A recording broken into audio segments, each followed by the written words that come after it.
Alright, I think we should be good, should be started. That should get us on our way. And yeah, I think we're live. You can tell we're live. Say hi. Otherwise, what we're going to do actually is set up a few things still and let people know we're streaming. Gonna do that too. So let's talk amongst ourselves for a couple minutes as I get this stuff loaded up. Still having issues with the headphones. It's not great. I'm trying something else with the sound though, to sort of counteract that. So essentially, I've got some music playing, but it's a little bit different than the normal setup. Until we can figure out, still haven't been able to figure out whether this is a Windows issue or a OBS issue or specifically the headphone drivers issue. Unable to tell, so unable to sort of diagnose the problem makes it really, really difficult to figure out how to resolve it.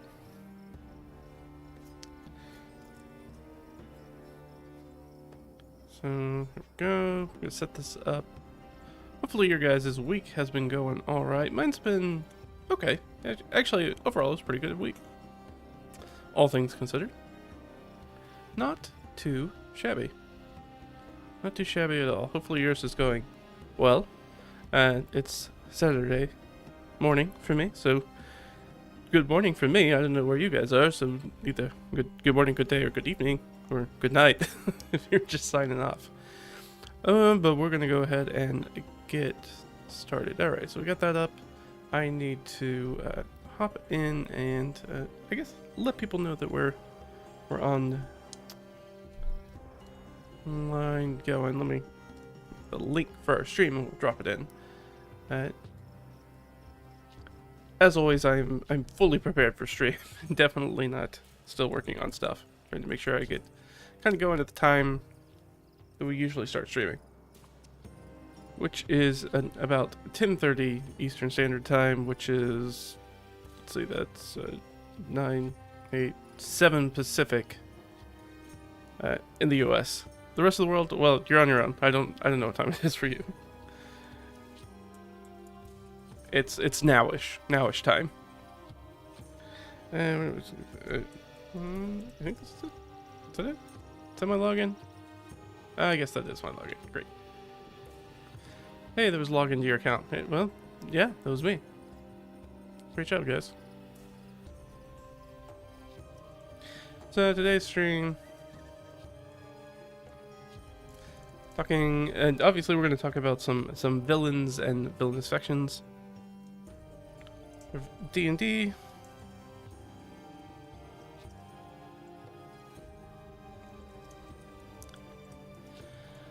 And I've got some interesting stuff to share with you guys, I think. It's going to be a little bit of an interesting stream. Not quite sure how it's going to go. We'll see. Got some notes in front of me to figure it out a little bit. Most of it is, well, you know what? We'll get there. We'll get there. We'll get there. Let's see. I also had some other information.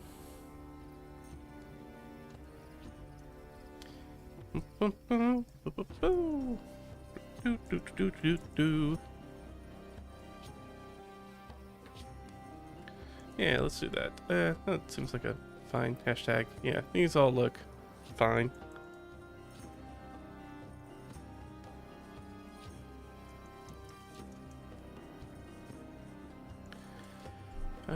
Perfect. Love it. There we go. That's one done. Now I just need to do blue sky.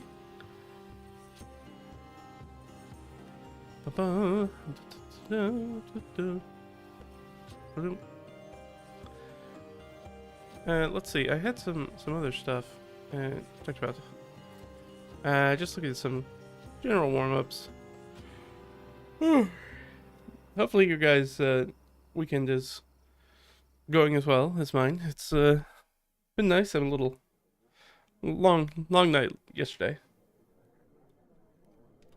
so still kind of catching up from that. But you know, things are going well. We played D&D last night, so always nice. Ran it. Speaking of D&D, the things that I was looking up, just so we'd have something to kind of talk about. Now, what is my current D&D character's class and race? So I'm only playing in one campaign. I'm running one campaign, and I'm playing in one campaign right now. So the one that I am playing in, I am playing a dwarf ranger. It's very original. It's a very, very original. And playing that, and he's got sort of a homebrew background, so he doesn't have a straight background. But yeah, no, he's been a very interesting character. Hold on, I don't think that's right. Trying to remember passwords. Is that right? That is right. Okay, great. Yeah, I mean, he's sort of an interesting character. So I got a lot of strong flavors kind of on the ranger. He is not trained in survival. He's a totally different style of ranger. He's ranger mainly for his abilities and because I wanted to do something interesting. So I took a Beastmaster Ranger, which we all know is not very good. This is not using the 2024 ones. Or am I using the 2024 ones? No, I am, right? I think. I have to go back and check. I haven't leveled him up in a minute. I'm sure once I go back it'll be very obvious, but I think I'm using the standard 5E one, Beastmaster Ranger. But one of the things that I've been interested in doing, and I've done before once, is to take Beastmaster Ranger and just cut out the animal companion aspect, and instead slot in using one of the sidekicks from Tasha's Cauldron of Everything, which I think works a little bit better because you have a more fully formed companion who levels up a lot more appropriately, and then working with the DM, it's like, oh, well, you just balance encounters for as if there was an extra party member there, which makes things a lot easier. And then it kind of gives this... The thing just goes after me. It has its own suite of attacks and stuff that it does, because the companion that this ranger has is actually a magic axe. So I'm using the animated sword stats, and then turned that into a sidekick and leveled it up from there. So it's worked out really well, and because he's got this magical regalia, that's sort of his personal quest. He's getting all these magical items back that are tied to his family and his clan that have been rune crafted and enchanted. So they've been lost, and he is recovering them. I don't want to get too much into the weeds about the story, but that's sort of his personal goal. We just picked up his second piece of the regalia, which are some boots. And so I had to sit down with the DM and be like, okay, how are we going to do this? Because my idea is eventually, what started out as sort of an animated weapon will, in the end point, just look like a full suit of animated armor with its full suite of weapons, and probably going to have like a cloak and got some boots and got some armor, and has going to be an axe and maybe have a shield, and I don't know if it'll have a ranged weapon. So that's sort of the idea. Probably not a ranged weapon because stupid stuff can fly. So probably don't need... Well, I don't know. I'll have to talk with DM again, because things are going to change once we get things like the armor situated in there. If we want to keep using the animated armor stat blocker, if we're going to move to a different stat block. Or the animated weapon, we might move to animated armor, which has a different stat block. It obviously doesn't fly. The fly is really good, though, and it helps offset the fact that otherwise this thing would sink like a lead balloon. It's a very maritime campaign, and having a heavy thing of armor that can't really swim just drop to the bottom of the ocean, not great. We already have one party member who's a big metal man who drops to the bottom of the ocean and can't swim, while the other two of people in our group can swim, have a swim speed. So we'll have to see how that works out. But that's a future me problem and not a right now me problem. So we'll get there. We'll figure it out as we sort of cross that bridge. Okay, I've got everything set up, I think. So today, what are we talking about? We're talking about villains and villainous factions. I'm going to go ahead and add this. We got a little title going for our document. And yeah, unless there's anything else that we need to talk about, is there anything that I need to disclose? I don't think so. I think everything's going pretty straightforward. Played D&D last night. I guess we talked a little bit about that. Played D&D last night. This was what, session 15. I am so hard on my players. This was the 15th session, and they finally got their level up. They are now officially level 2. That's right, we played 15 sessions as level 1 characters. Not all right, look, totally not entirely my fault. I told them when we were leading up in the campaign, very early on in the campaign, hey, this is how we're going to do the leveling. The leveling is basically you guys have to bring some sort of plot thread or story thread to an end. You have to basically bookend it. They welched on the on the first dungeon they went into just pretty early on into it. I think in like room 3 of the dungeon. They left and I was like, all right, you guys were supposed to be like level 2 many sessions ago, but you guys decided to pull the ripcord on that dungeon and you welched on it and decided to move on, so you guys were still level 1. And then they futzed around once they got to Pale, which is sort of which is, at least for right now, going to be sort of our home base of operations. It's a town on an island. That's really all you need to know. And they're kind of going through the island, exploring it, and they have come across some stuff. They finished up the dungeon last night, which was appears to have been an old Okeanos-led cult complex facility, something that was sort of burrowed into the side of a ravine. And so they finally got through that. They met a Growth, which they handled very easily. A Growth was a custom monster that I made for it to be sort of the BBEG, kind of an anemic boss battle fight, and which is alright. I've spent a lot of this campaign thus far really kicking in the player character's teeth. The monsters have. I've been rolling really well. This combat I rolled very poorly, and my players rolled really well. So it was a nice change of pace, but it didn't mean it was kind of a lackluster boss fight that just kind of happened in a random corridor, just because that's how things ended up rolling, with some bad stealth checks before, and this thing coming out to get them.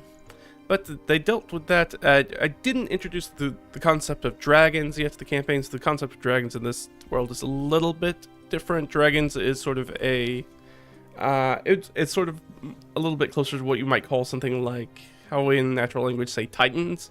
It's like, yes, it refers to specifically like the Greek titans, but it also can just kind of mean great powerful monsters too. In the same way, that's how dragons are treated in the world. Is the dragons, there are like dragons, big wings, scaled, breathe fire. Those are dragons, but dragons are also just sort of any of these powerful BBEG monsters of any type, whether that's a monstrosity, a plant, a dragon, etc. They're just roaming around in the world.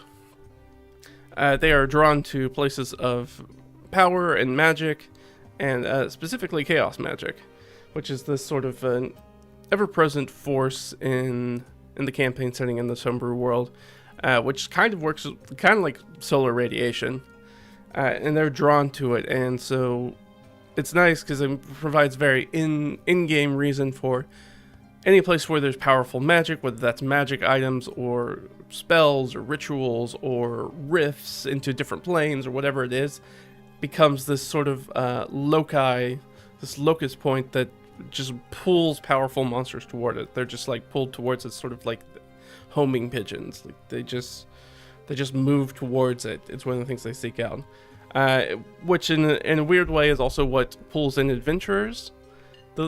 We talk about it being the lure of adventure, the lure of magic items and wealth and all that stuff, but they're also in their own way drawn to it. Also setting up this weird sort of narrative duality in which the adventurers themselves are monsters. And if any of us have played D&D for a while and seen what the player characters do, it's hard to argue that fact. They can be quite monstrous. Let's just say that they leave a wide path of death and destruction in their wake when they move around. So I like that duality part. So I didn't introduce that. I wanted to, but with the fight being a little as anemic as it was, I was like, that doesn't really seem like the right time to bring up the dragon conversation for the NPC they have with them. But they did that. They got some loot. They found the Pulaski, so we have a magic fireman's axe that they found, which is an interesting item. They still need to get it identified. We're playing a little bit closer, leaving a little bit closer to the rules with Identify. So this is a thing that we're trying to use also to get D&D-wise, get money out of the economy by making sure that they spend that 100 gold to get things identified, which for a low-level party, it's a chunk of change. But of course, once you get up into higher levels and you have access to more and more wealth, that's not really an issue as much. Let's see, other things. That was pretty much it for D&D. They did that. I had some narration stuff for them coming back, which I thought was really nice. I sit down as they're paddling back into Pale Harbor and giving them, be like, oh, here's sort of a little button as to how things are going in the campaign so far, the things that have happened to your player characters and their own personal backstories and what they kind of got going on, and how their experience in these first 15 sessions has really, really changed who they are and their expectations for the future. What are some other ideas of getting money out of the players? Oh yeah, you got to make them spend money. That's the number one thing. So you have to pay attention. So there are a lot of different ways. Giving them lots and lots of healing potions to buy, which means beating the snot out of them. It's okay to beat the snot out of your player characters on a regular basis, I think. As long as they don't feel like every single fight is kicking in their teeth. At first level, it kind of feels like that, but giving them that, making sure that they're paying for things like resting. I also track things like ammunition and rations, not as a super checkboxy thing. I talked about it before. I use a resource die, but having them spend things on that. I also just don't give out, I don't follow the D&D procedure for giving out treasure, especially hard currency, because it's too easy to carry around and there's too much of it and there's not enough stuff to spend it on in the game, as I think is probably one of the issues that you probably see. So I just don't give them a lot of money to begin with, and I tend to give them a lot more items, like trade goods, crafting materials, things like that. Either things that they can use or things that they can resell, but they can't resell it at straight market value. They have to sell it back sort of like pawn shop prices. So they're getting really... somebody's usually getting a really good deal off of them. But I also allow... here's one of the things where if you're running a party in this sort of campaign world, and you have somebody like a bard or a sorcerer, somebody who's got a really good charisma score, it's a really nice addition to your party because they have the ability to really haggle a lot better than anybody else and get you better prices. So you'll actually make more money if you have a charisma-based character in your party, which is nice. And then, you know, give them downtime. So give them things to spend, like spell scrolls or those sort of things will also allow them to get money out of the economy a little bit. You're making a game called Goblin in Brooklyn, and you haven't decided on the currency, but you're thinking like old electronics and stuff that let me. Oh, interesting. So is this sort of like a Undercity kind of thing? That's kind of the sound of it. Yeah, I think any sort of like baubles or things like that. I'm thinking almost like if you were to do. Look up something like what like magpies collect, things that like birds collect, where they have like shiny rings and tinfoil and yeah, bits of electronic, and they create like sort of like these little treasure tableaus, and that's supposed to help them like woo mates and stuff, and that's one of the reasons they do it. So yeah, I might look into something like that. Any sort of like creatures that collect things and see what they collect and see if we can kind of interpret why. But yeah, no, I like that. Goblins of Brooklyn and having them this Undercity economy. That's very cool. I like that idea.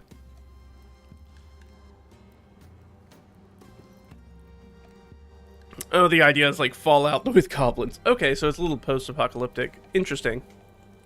Yeah, so I could see you wanting to kind of go that bottle. You want something that's kind of like that bottle cap stand-in. Very interesting. Yeah. I don't know, I guess decide whether you want like a full currency or if you want to do something that's a little bit more bartery, which is more difficult to pull off but can be a little bit more satisfying. If maybe you trade things more for favors. I'm watching Cloudward Ho, which is the Dimension 20 new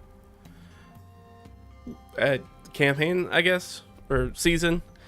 And in that they go to a city in which people kind of trade favors. They have a lot more of a barter economy, so if you haven't checked that out, I'd say maybe check that out. And I think they get there in like the second episode, maybe it's the third episode where they get into sort of the barter economy, something like that. You can check that out. But yeah, it's sort of just a standard currency. What would I lose? Oh, if I wanted to go like Fallouts and Goblins. So one of the things that if you learn anything about like tramps or hobos or street folk, anybody like that, one of the things that's most important to them is taking care of their feet. So I'm thinking a good pairs of shoes. Shoes are a currency source. And shoes are probably worth a lot. But they're very easy to find. Or maybe even something like shoestrings or leather or however you want to set that up. Could be very interesting. If you don't want to go with sort of a magpie kind of thing. But I said we're going to talk about, switch over topics to talk about our villains today. Villains and villainous factions. So like I said, we're coming to a close. We've bookended in my campaign. They're level 2 now after, frankly, way too many sessions. But that's what happens when you decide to pull the ripcord on your own adventure and leave in the middle of it. So doing that. So now I was like, all right, now I have some ideas. And I've got some stuff in their backgrounds and some stuff that I know is going on in the world. I want to start putting that together and try to put a face, a literal face, whether that is a villain or a faction together for what this next sort of arc of the campaign is going to look like. So that is what I wanted to do. So I thought, oh, I was sitting down and being like, all right, well, I'm gonna prep that. Well, the first thing I should probably do is, and I've got some notes here from this because I want to take care of it. That I thought, oh well, I got a whole bunch of books. I got a bunch of D&D and other TTRPG books. Let me sit down and grab those and take a look at them and see what kind of comes up with villains. I needed some inspo for some villains and villainous factions. Like, let me sit down and do that. And so I grabbed some of the books that I have that I thought would be the most helpful and just kind of started going after it. And this is kind of where the surprising part comes in, and we'll see what I'm talking about in just a second. So, or actually, just right now. Like, no need to wait. It's instant gratification, baby. So here we're gonna go. We're gonna hop over. Let me do our workspace. So I know we're gonna my beautiful face will get smaller, but we're just gonna have to deal with it. So that way we can look at the books. All right. So as is my tendency, I think, since whenever this book came out. When did Antlers come out? 20 what? 2015. It was already on there. 2017. So Xanathars came out in 2017. So really since 2017, it's kind of been my go-to book for anything. It's generally the first resource I look for, and anything that's 2024 related, just because I think of all the books, it is my favorite. Is pound for pound or word for word, has probably the best and most useful advice out of any of the D&D 5e 2024 books. So if I have a question about something like, hey, I need to make some villains, that's probably the first place I'm going to go look, because I think it's the best advice book that this edition D&D has. Or I guess these 2 editions of D&D at this point, or half editions. I don't know why WotC... Well, I take that back. I know exactly why WotC does half editions. And we're going to pretend that 2024 is not a half edition by not calling it 5.5, but that is what it does. And every edition of D&D that WotC has put out, they put out a half edition, a sort of like a mezzanine step edition to sell more books while they begin working on whatever the next edition of the game is going to be. So if you didn't think the 6th edition of the game is underway, I will assure you, they're working on developing the 6th edition of the game. You can always tell when WotC's doing it because they have a very clear publishing strategy in which they start vomiting stuff out like Eberron and Spelljammer and Greyhawk. When you start seeing a bunch of the old stable settings and stuff like that start to get published in an edition, that's how you know. That's the writing on the wall that they're working on a new edition. And so we saw Spelljammer and stuff like that come out. Oh, and what do you know? 2024 was right around the corner. So that means they usually do this sort of errata revision of the rules, and then where they change some different things, and that's sort of a temperature check to see what are the changes. Do people like the changes, the directions they went for the changes for the half edition, yes or no? And that helps inform what they're going to do for the 6th edition of the game. That's a lot of supposition, but based off of a lot of historical data for, what, 20... Let's see, they've had it for 25 years now, so half of D&D's lifespan. Because they've had it since technically 99, right? Is when WotC acquired it from TSR as it was floundering. So, what is it doing this? I don't know what's going on with that. You guys let me know if the audio is weird. Like I said, I've changed up a little bit of the audio settings, so I actually don't have it in my ears right now. So it's a little difficult for me to tell, but I was looking at it, it looks like it's doing some weird stuff. So let me know if the sound's doing stuff, but it may just be a change they made to this interface. For those of you who are wondering, I typically use Tabletop Audio. You can see it at tabletopaudio.com. It's nice. I've talked with the creator a couple of times. It's just a nice source of just like random tabletop RPG music. You don't have to worry about things like YouTube ads or stuff on videos, which often comes up in a lot of my games, either that I'm running or playing in, where people are using music in the background on YouTube and there's ads in the middle of it, and it really kind of breaks the immersion real quick. Except for the one time we were fighting in an arena, and it made sense that there was like a commercial for like Bud Light in the middle of it. It felt very sports stadium.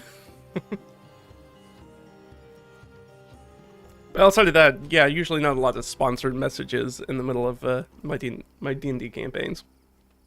So, Xanathar's Guide to Everything, looking at villains and villainous factions. So I'm like, all right, let's see what my golden boy has.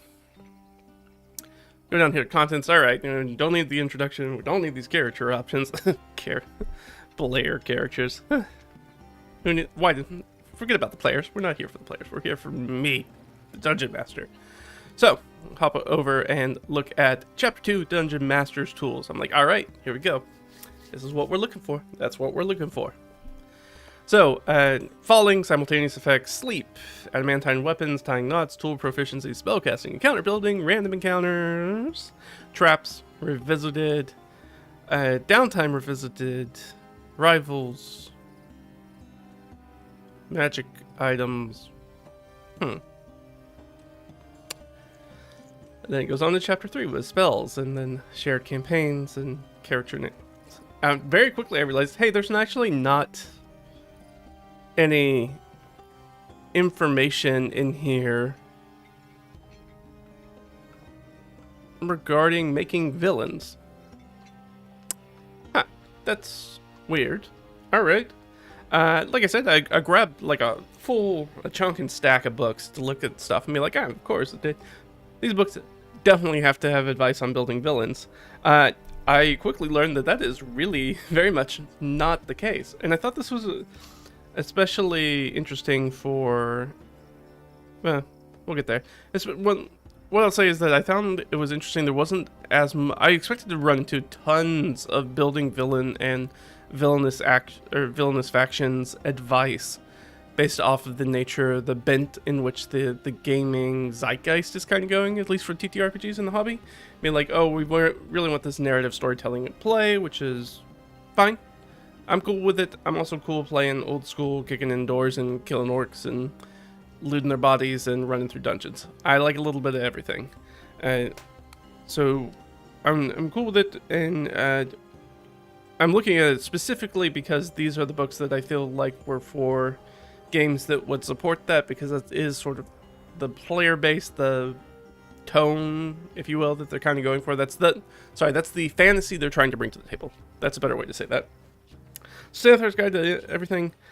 No info, and that was really disheartening. I thought that this was a sign of things to come, and I was not... Well, I was disappointed, but I wasn't disappointed by my expectation. My hypothesis in that area was somewhat correct, unfortunately. So Xanathar's Guide to Everything didn't have anything. Now, I'm also reading... I'm going to look around as if it's in here, but I am pretty sure it's in a different room because I've been reading it. No, I lied. It's behind me. One moment, please. I'm just gonna... Well, do you want to grab them? Yeah. Hold on. Let me grab these books real quick. There's a whole stack of them.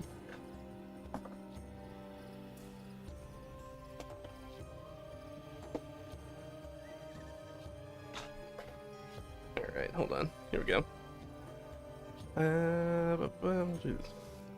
Yeah, so I got like a whole stack of books here. And I got a bunch of different stuff in here. I've got the Paizo Game Mastery Guide, Fate. This was the one that I want to pull up because this is the one we're talking about. We also have some others that we'll talk about. This big chunk and beast is Worlds Without Number. If you haven't checked it out by Kevin Crawford, I say give it a whirl, or Stars Without Number, which is on the bookshelf behind me, but my stupid fat head's in the way. But just know it's back there. Where do I want to set these? Also have like the Lazy DM's Dungeon Companion, which is next to me, which I didn't pull out. So, but I did want to take out Justin Alexander's. So you want to be a game master. Justin Alexander, for those of you who don't know, runs the Alexandrian blog, so which you should go check out. It's been around for a very long time at this point. It has some really stellar Dungeon Master, Game Master advice. It's a chunky boy in itself. I'm slowly reading it. I'm over halfway done, but that's really... It's not my speed, it's my opportunity at which I read. I'm often distracted to doing other things other than reading my book, even though the book's good. When to read it. So I was like, alright, well, obviously there's got to be stuff like... You think in a tome like this that's just about running games, there's not anything about villains in here? Less than you'd think. So let's see, let's go to the back here. Let me actually look. TU. So there is actually in the index back here not even a section for V. It goes T and then straight to W. There's no U's, there's no V's in the index. And I know that you can't see this, I don't have a digital copy of it to show you. The table of contents is really more about styles of adventures to run, if that makes sense. So there's dungeons, mysteries, raids, and heists, urban adventures, into the world, and then some extra credit stuff. It talks about some other things. The closest thing it's got is the supporting cast area, which is 506. I can't remember if I even looked at this section. I'm going to look very silly if there is stuff in here about it, which there very much could be. It wouldn't be the first time I've looked silly. And I highly doubt it will be the last. Even today, maybe. The Universal NPC Role-Playing Template. Okay. I think this is kind of building NPCs. Backgrounds. Key info. Long-time relationships. Stat blocks. Vivid and memorable NPCs. So there's a nice little section on building. Oh, here we go. The principles of RPG villainy. So I am going to look silly, actually. So I need to take a look at this. You get about how many pages you get here? You get 1, 2, 3, 4, 5, 6. So yeah, this is probably going to have some good stuff in it. So I look like I'm an idiot because I didn't read it completely. So yeah, there is some stuff in here, but I was looking for stuff that was a little bit more like roll tables because I needed inspiration, not just that. So I think that's probably why I skipped over it. But yeah, because it's got some principles in here. It's just paragraphs is all it is. Paragraphs and sort of examples, and an example that kind of goes along with it. So I'll take a check out of this, but it's not going to be particularly helpful for trying to build any of this stuff on stream. Same thing with factions. There's not really anything in there for factions. It kind of falls into the same area. So, again, kind of disappointed with that and being like, oh, well, I really expected that big honkin' tome to have something in there and about it, which now I know that there is. It's just, I'm sure it will be helpful. A lot of the stuff that's in that book is quite good, especially if you're a newer Dungeon Master or Game Master. I'd say give it a check out. I've been doing this for a few years, across different editions of the greatest role-playing game, whatever that means, and other TTRPGs as well. So some of that's a little basic, some of it's a little, I would think, almost overkill, or could very much sort of overwhelm a new Dungeon Master once Justin really kind of gets into the weeds and really kind of has a very complicated thing about doing like adventure rosters and that sort of stuff and setting up like timetables and things like that. I can see very much as a new Dungeon Master very much being overwhelmed. It's very much a high prep kind of take on it, which even I looked at it and I was like, I could do that stuff, but I don't think that stuff would be worth the time I'd spend to do it. Once I finish this, I plan to do a better, more full review of it, so check around for that if you're interested in that, but I gotta get through the book first. I'm through Dungeons, which is like half the book. So I'm on the Fell Sweep. I think I'm on raids. I've done heists, raids. I've done mysteries. Yeah, I think I'm on raids. So I'm getting there. And towards the end, and especially the back part is just a lot of extra stuff. So that should move quickly. So first two books, kind of bupkis. So I'm like, all right, well, what else I got? I got well, let me go. If I need a storytelling game, I can go to a real storytelling game, which is this bad boy right here, Fate. Fate is a very pretty rules-like generic role-playing game if you've never seen it. The old Will Wheaton tabletop has a little campaign, I think, that uses Fate. If you want to see it play in action, there's also obviously tons of live streams now in which you can see people play it. But I was like, oh, running the game. The running game, I forgot that this session is very much nuts and bolts. It really talks about sort of how to set up sessions and how to set up pace adventures and things. And it's a lot more focused on that. And setting up the first scene and going from there, defining arcs, building an arc, building a campaign, defining milestones and world advancement. But there's a section on extras, which would be sort of what we would call, they call them wild cards in Savage Worlds. These are your like important opponents, your important NPCs and villains and rivals and those sorts of things. Characters that have a little bit more beefy stats, because otherwise stats in these things like mooks are super easy to run. You can, it very much runs on sort of like the ninja principle, being that like the more ninjas there are, the less badass they are. So imagine a room just chock-a-block with ninjas. So I looked at Fate, and then Fate didn't really have anything, and I was like, I'm starting to see a trend, and it's not great. I'm like, why is there so little advice on just building villains? That seems so weird to me. There should be a lot more advice, right? Why is there so little advice? I was like, all right, well, I'm going to do that. Then I'm going to jump to, I was like, all right, well, I'm going to go to another source. The Xanathar's Guide to Everything is one of the ones that I go to that really has stuff in it, usually.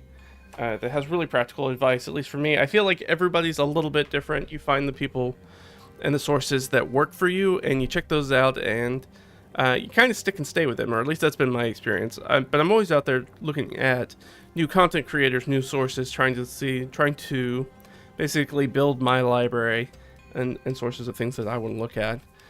So I went to the Lazy DM Companion. So if you're not familiar with this is put out by Sly Flourish, the person who does the Return of the Lazy Dungeon Master, Mike Shea, and you get a table comment. This is it's a very short book. I don't even know how many pages are in here. There's like 65, less than that, and most of it's just like straight up roll tables for the most part. And there is, in fact, in here a villain generator. So that is the first thing that we've seen. Has been like, here are villains. So that was one of the ones that we're definitely keeping around, because that's one of the ones that we would be using. So checking that out. And then moving on from there, we have another one of the sort of like goated sources, at least for me, which is the Paizo Game Mastery Guide. This is the, I think they call it the Pocket Edition. This certainly would not fit in my pocket, but it is a heck of a lot smaller than the normal core rulebook, which is more this size. And it's a lot cheaper. I think this is, if you buy this, it's like $25 or something like that. It's really inexpensive. I don't mind having a soft bound book. I actually kind of prefer that over a hard book, because I can bend it and don't have to worry about breaking the spine. And if I ever need to buy a replacement for it, I can buy like 2 to 3 of these for the price of one of the hardback ones.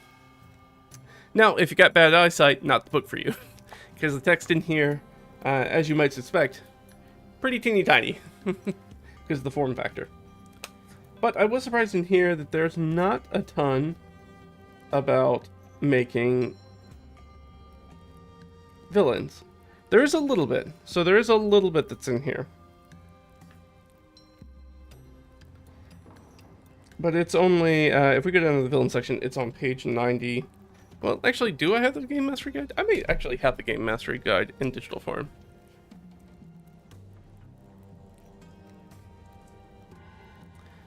It looks like I do appear to have it. There we go. Alright.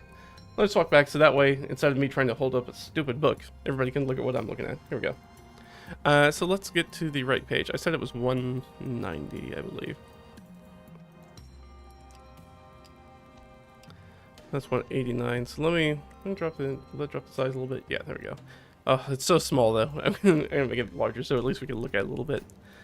So wild magic effects: plane of the earth, plane of fire, and what? Am I wrong? Am I wrong? I could have sworn that was 190. No, not 190, 90. Losing my mind. I was like, why is this talking about plain stuff and wild magic? It helps if you're on the right page. Okay, here we go. Villains, the villain section. So the villains does have some stuff. Gives you some archetypes to work off of, which is really useful. Definitely one of the things I'm going to be looking at and being like, okay, evil overlord. And then kind of gives you their personality, their followers, their plans, which I think is a great way to set up them. Again, if you're looking for just standard advice on how to run a game, it's really hard to beat. This is the first edition of Pathfinder Game Mastery Guide. It really is just a great on... how to explain it is that this style of Game Mastery Guide is a lot more like a manual for a car. Like, it tells you, it's like a nuts and bolts, like, here are the things you do, here are the things to think about. It's very practical advice, very practical and actionable advice, which I find is very useful, and not how a lot of Dungeon Master guides from the world's greatest role-playing game are written. So it's nice to have one that's like, hey, this is some very practical advice, here's some archetype examples for you to like build off of. So of course we have the evil overlord, evil priest, mad wizard, classics, scheming noble. So those are our sort of big things. Then we talked about some advanced villainy, seek challenges and variety beyond what mere archetypes can offer. So once you want to go kind of beyond that, recurring villains, stacking villains, so having different ones, monstrous villains, non-living villains. What if an intelligent sword dominated a dim but very strong owner and became the brains of the operation? Cursed helm, change the character's alignment. And then we've got some stuff in here about playing villains, hands-on management, secret villains, a bolt hole, which is the villain's escape kit, give them a way to get out of danger so that they can live to fight another day. Or really to harass our player characters, our heroes, another day. And then it kind of just dovetails right into the NPC Creator's Toolbox, which can help you just take your villain and be like, okay, I want the archetype, I want Mad Wizard. And then you immediately can go into the NPC Creator Toolbox and start rolling on these tables, and that will give you an idea of what this Mad Wizard would be. And of course, I would use the practical advice that I've talked about many times, but also doesn't get, I feel like, talked about enough, which is that anytime you have one of these sort of sections where you're like, I'm going to roll on a whole bunch of tables, or at least a few tables, go ahead and roll twice on the table, and then either try to combine those two things together, if you can, two results, or just take whichever one feels the most interesting to you. I think that's a bit of advice that doesn't come up very often, but is very useful. I'm just going to pull up a dice roller for our NPC background, just to kind of give you an example. Actually, I'll do NPC goals. So I think everything in here is a D100 table. So I'm just going to use my Google Dice Roller. I know it's off screen and you can't see it, but I mean, I guess you can trust my rolls, or maybe I'm making it up. Alright, I got a 22 and a 4. So 4 is they went to sire a child. Our Mad Wizard wants an heir. Cool. So that's number 4, and 22. Move out of parents' house. Alright, our Mad Wizard is very, very silly. I'm also getting the feeling that our Mad Wizard is maybe super early in their stages of ability. I'm thinking this is like a wizard's apprentice who was breaking bad, so this would have to be like for a low-level campaign. This would have to be like a wizard's apprentice who's breaking bad, who's maybe I might change up, move out of my parents' house a little bit, and sire a child. So very, very interesting thing. So I think they would either have to be, they'd have to be very young or very old. We could go with very old. That fits a little bit better with wizard, and maybe move out of their parents' house. So their parents aren't alive. They're just living in their parents' house. But they really want to move on to their own sort of wizard's tower or whatever it is, and they need to sire an heir to their lineage of mad mages. That could be very interesting. That's kind of a weird one. I kind of got weird rolled results. Now, this is just a hypothetical campaign, so I have no idea whether this would fit in the tone and style of a campaign I was running. So the current campaign I'm running, would this fit into it? I mean, I could maybe make it work. I would probably re-roll though. These are two such mundane goals that are so silly that really doesn't. How would you evilly go about this? We can somebody who's living in the shadow of maybe their former greater villain, who is maybe their parent, or maybe instead of the parent, it's not the literal thing. Maybe this is a Sith Lord thing. So this is a Sith Lord to Sith apprentice. They've become the Sith Lord, and now they need their own sort of Sith apprentice. So again, a lot of these roll results we sometimes have to massage a little bit. We got to use the wrinkles in our brain and kind of figure out how they work together. So that makes a little bit more sense. So they're trying to move out of the literal shadow of the house of them. It's very sort of a Sauron Melkor kind of thing. And then Sauron's like, well, I need somebody to take over for me, and it's not going to be these ring race. These guys are idiots. They can't find hobbits, so I need to find somebody who's a little bit more intelligent to be sort of my right-hand person and my heir to my dark throne. So yeah, that I can make work a lot better, I feel like, in my campaign, rather than somebody who seems like they're somebody who's in their late 20s, maybe early 30s, still living in the basement of their parents, who hasn't really become self-sufficient. They're working a job as a barista at Starbucks, and they just can't, crumbling under student loan debt for their arcane academy. And that would be a very interesting campaign, but it would also be a very different campaign than the one I'm running. If I was running more of an urban campaign, maybe I'd do something like that. It's certainly, if I was running a campaign that was a little bit more silly in tone, I'd do that. But the campaign I'm running right now is not particularly silly in tone. But needless to say that this book does have stuff in it, and I will be using it because this does look good. This is useful for us. And in my notes I said, of course, there's a great section in the Paizo GM Game Mastery Guide. Because, again, it's one of my other go-to ones for just generic. And so, obviously, in the shouting out the Paizo Game Mastery Guide, obviously, if you're playing something like 5e or 2024 D&D, you can't use the numbers in here. There's stat blocks and stuff in here. None of that's going to be useful. And even citing things like DC's not going to be useful because totally different dice system that's got totally different ideas of what DC should be at what level of play and all that sort of stuff. So can't use any of the like hard number stats, but any of the sort of soft advice for running games and building adventures and campaigns and all that good stuff. I really can't say enough good stuff about it. It is a goated source. So check it out. Like I said, you can buy this super small, where did I set it? Right in front of my face. Right behind the microphone. You can buy the soft cover edition, the like what I believe they call the pocket edition, for, again, I think it's like 20 or 25 USD. Incredible investment. If you only get a little bit out of it, that's totally going to be worth it. And you can probably find it secondhand if you want. Or you might have somebody who's moved on, especially now with the second edition of the game out of Pathfinder, it's probably easy to pick up secondhand if you're looking for it. So that's that. After looking at that, so I have two good sources really. Then I was going to look at the 5e Dungeon Master's Guide, which we can do right now. I know I've got it up. Let me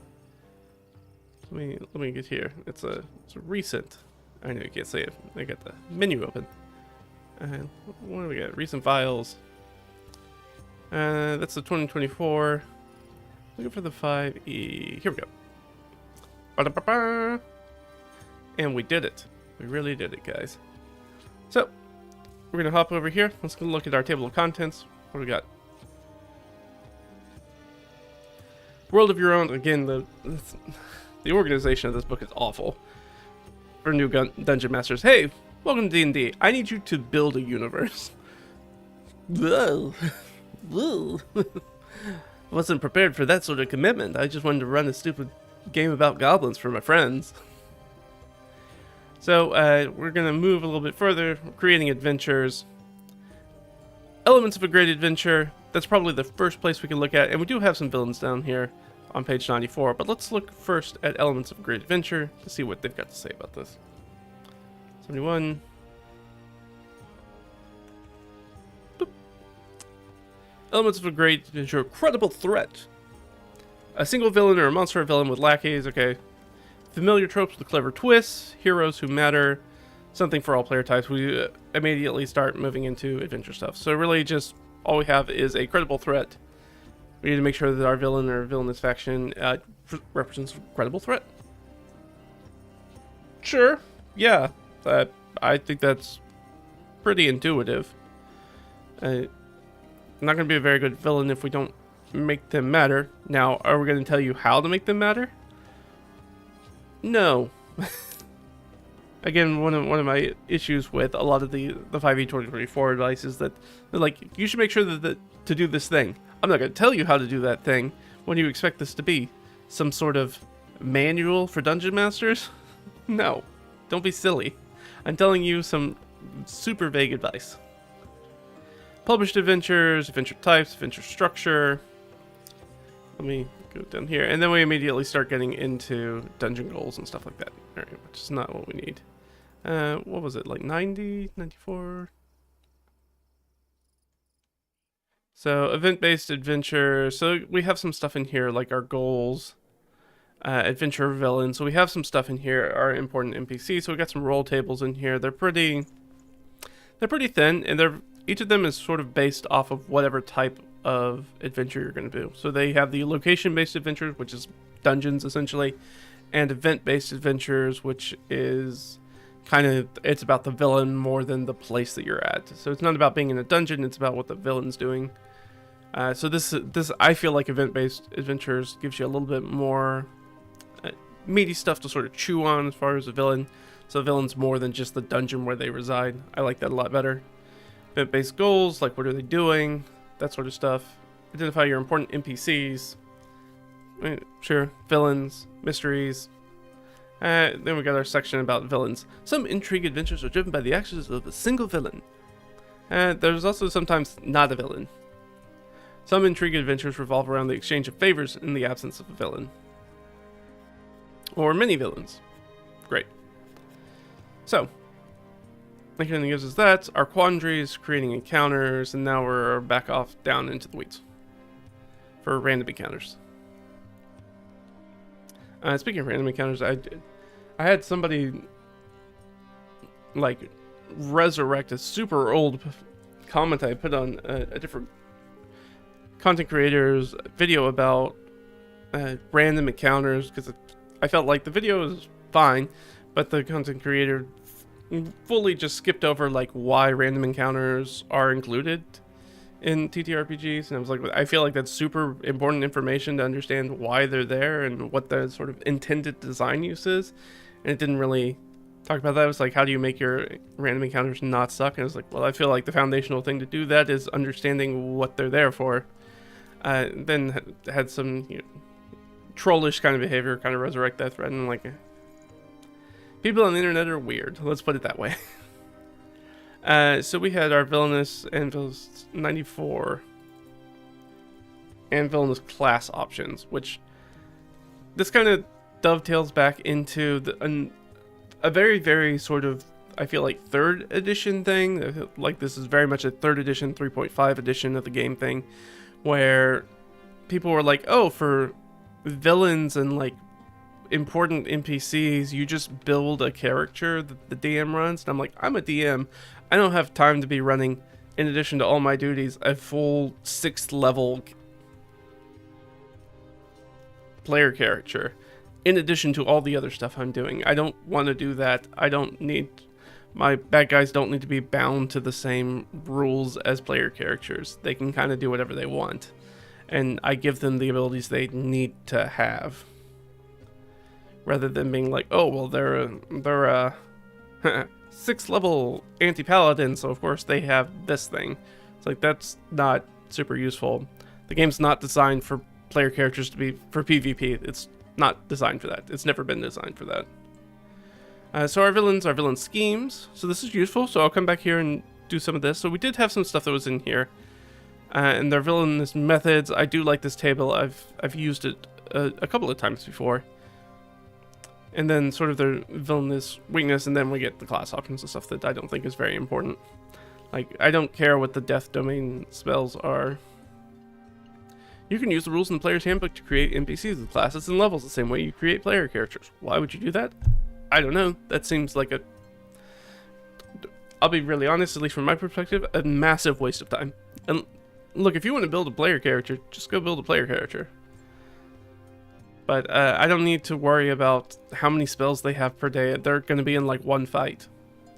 They're only going to be in one fight a day. They have essentially unlimited power. I don't need to worry about their spell slots. They have as many spell slots as they need for the encounter. Now, sure, that doesn't mean I'm going to give, like, oh, if the player characters have access to, let's say, 5th level spells, that doesn't mean, like, the villain only has unlimited 5th level spells. Still, in a usual combat, most villains last, what, 3-4 rounds? Okay, so they're able to get off 3 to 4 5th level spells. And that's going to be all they do, essentially, if they're a caster.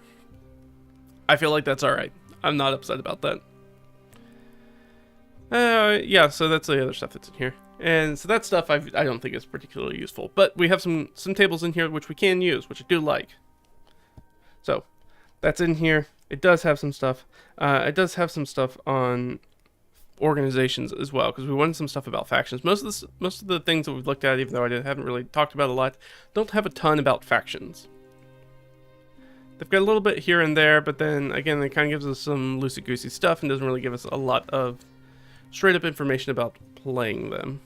Let's go to the index for factions. I wish they did this in the book. Sometimes you'll see this in indexes where they do a bold page number, and that's like, hey, if you want the place where it's like, this is the title area about it, you should check this out. So that would be nice for when looking up something like that. Factions, see organizations. See also creating a dungeon, factions. Alright, so we need organizations.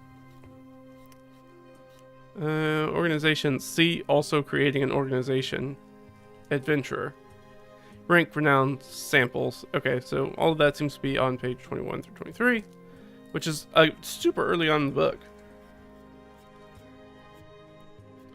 And of course, they're going to use the Forgotten Realms stuff, so we get like Harpers and all that good stuff.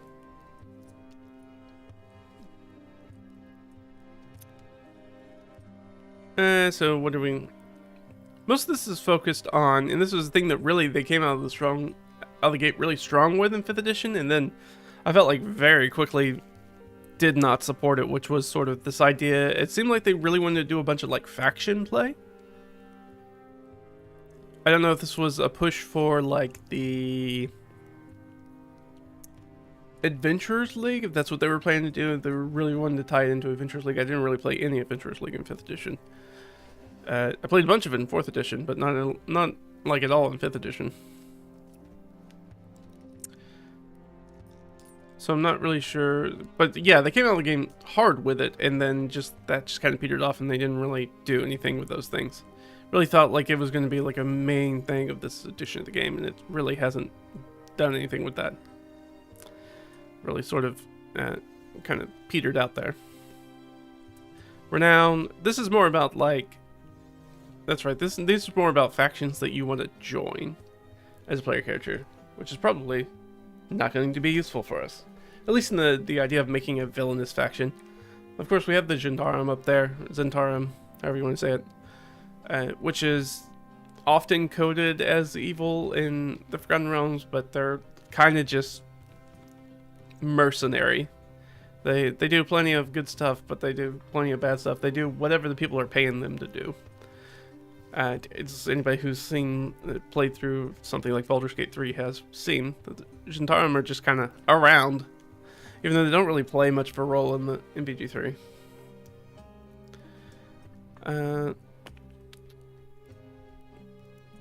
Yeah, so not a ton here for our factions. And I also had, because I had looked at Xanathar's Guide to Everything, I wanted to also look at, of course, Tasha's Cauldron. To see if there's anything there. I didn't think there was going to be anything there, but I was like, I'll go check it just in case, because since there was nothing in Xanathar's Guide. Where is Tasha? Nope, that's my own document that I'm looking for. Tasha, I know it's in here. Yep, well, that's alright. I'll look it up this way. There we go. Let's, bonk. see if there's anything in here. I don't think that there is, if I remember correctly. Alright, chapter 1's all the stuff for character options, group patrons, magical miscellany, Dungeon Master's tools, session 0, the sidekicks that we know about, parlaying with monsters, magical phenomena, natural hazards, puzzles, puzzle handouts. So, nothing about villains or factions in there either. Huh, alright, so, not useful. Tasha's Cauldron is like, outside of sidekicks, I pretty much don't use anything out of this book. Well, I mean, I use player options. But as far as the Dungeon Master stuff, there's very kind of a anemic section. It's, what, 50 pages? Including a big section of that being puzzles, for some reason. But those who follow me and know how I feel about puzzles, I'm not a huge fan of puzzles in D&D. I like things that sometimes present themselves as puzzles, which is like traps that sometimes have unique ways to interface with them, to deal with them. Like, I'm just thinking about the ones that was at the front of the dungeon that my players just finished in this last adventure last night, and they rearmed the trap and then ran into it again. I kind of, you do that thing where you give them like a pregnant pause. It's like, okay, so you guys are going back through the main hall. Yeah, we're going through the main hall. Okay, well, the trap goes back off. And they're like, oh, right, yeah, right at the beginning of the session, we're like, remember that this player character rearmed the trap in the main hall. And then they swiftly forgot about it because they were thinking about the people who were chasing them down, gonna maybe find them in the dungeon, and they were like, oh, well, ran into the trap again. But we wanted to sort of like quickly go through it, so I just had to make some off-the-cuff rolls to just kind of get through it. They didn't end up getting hurt or anything. Well, I guess they probably would have taken... 2 of them would have taken 2 points of damage, so again, not a big thing. But at first level, that's a little chunk of HP. But, yeah, so there's nothing in Tasha's Cauldron. And then in 2024 DMG. And I think this is basically the last book that I looked at. Well, except for this honkin' boy over here, which didn't really have too much in here. I don't even think did I write a note about it?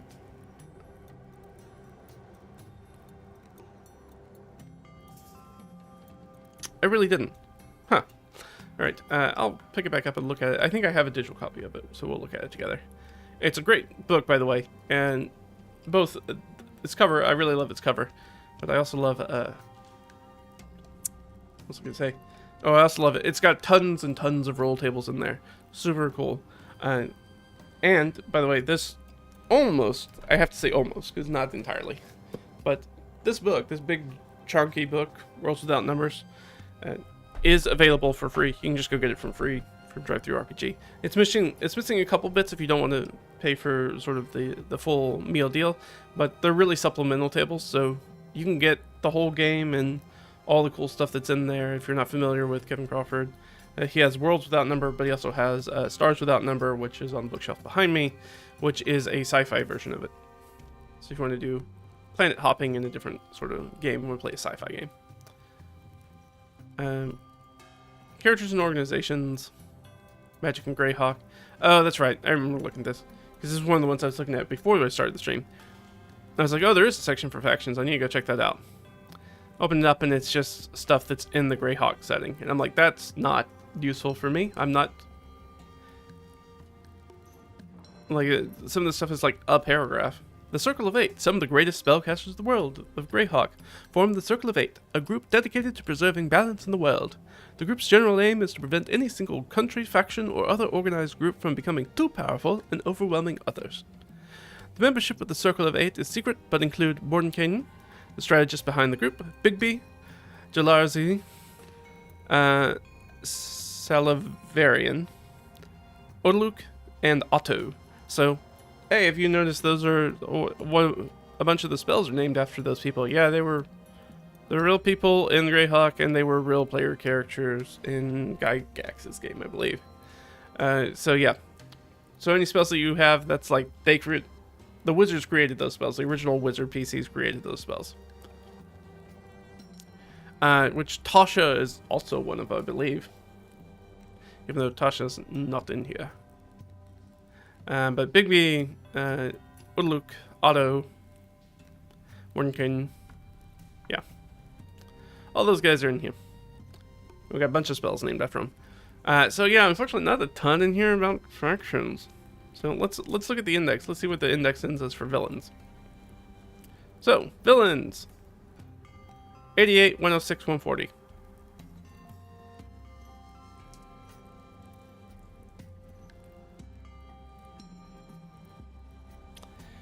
Just under recurring NPCs, it's just telling us that villain is on this page.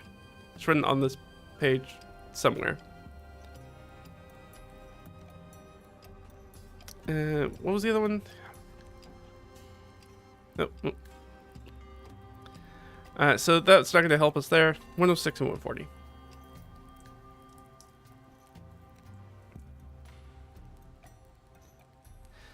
So, adventure conflict. Alright. Assortment of monsters, even an evil organization. Yeah, the conflict might be driven by a single villain or monster or villain organization, but it need not involve the forces of evil. That is what you get on this page about creating adventures. Great. You should have those things in the game. Again, like this is very much sort of the 5e 2024 style of, I gotta use the finger quotes, advice.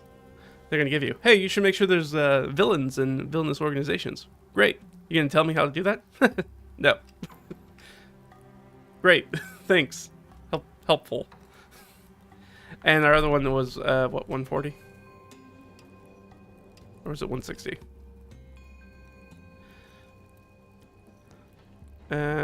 Picture connection, getting players, invested player favorites, likable villain, it's on here. I'll check 160 as well, but pretty sure. So yeah, that's kind of what we get for villains.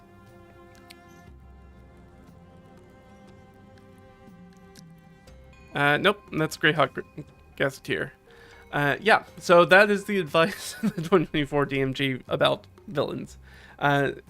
Villain is mentioned on a few pages.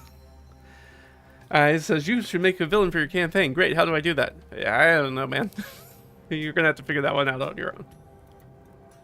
Thanks. I'm really glad that I spent money telling me on a book that tells me I should have a villain for my adventure, but then provide no help on how to make a villain for that adventure. So, as you can see, you kind of go through a lot of this stuff and not get a lot to show for it. So let's do Worlds Without Number. There we go. Worlds Without Number Deluxe. There we go. So this is the book, Evan Crawford book. Check it out if you haven't. It's got this whole thing. If you like things like Shannara, post-apocalyptic fantasy kind of stuff, I guess Wheel of Time kind of falls in that same sort of idea. So Creatures of Far Age, all that stuff. Arts of the Gyre. So most of this stuff is about the rules of the game, arcane traditions, Latter Earth, post-apocalyptic fantasy kind of stuff. But there is, down here, this additional GM's tools. And that's where we want to go to. System neutral GM tools for buffing up. This is the sort of stuff I think is not included in the free version. I think this last bit is. Which is still chunky, but it is only like 20 pages of the book or something like that. It's really, you can go get the free version on DriveThruRPG and get that first, 375 pages for free. So, I mean, that's pretty cool. It's worth it just for the world building stuff. This book is absolutely chock-a-block with just tables of stuff. Let me get to some of the tables. So, tables for there. Let me get out of the classes. Elves, dwarves, demi-humans, lighted. Like, you get nice stuff like this. Instinctive actions for combat. Things are like how to build creatures, how to build monsters in here. So much good stuff in here. Where were we looking at? We were like 379, right? Additional GM tools. Bait. Introducing it. Mistakes. Themes. So, oracular. So it kind of gives us an idea. Architectural style generators. Fractal adventure seeds. Complications. Random NPC types. one roll characterization tables. There's a lot of one roll tables in this book. If you're not familiar with one roll table, you basically take all your normal polyhedral dice that kind of come in the set, your 4, 6, 8, 10, 12, 20, and you roll them all at once, and each corresponds to a different table. They're usually situated on one page, which makes them really useful. Like this one. Actually, you don't. Yeah, you do roll a d4. So you roll a d6, d8, and then whatever you get, you kind of do it, and you put that together, and that makes whatever your NPC is. It's a nice, easy way to generate things. They're fun.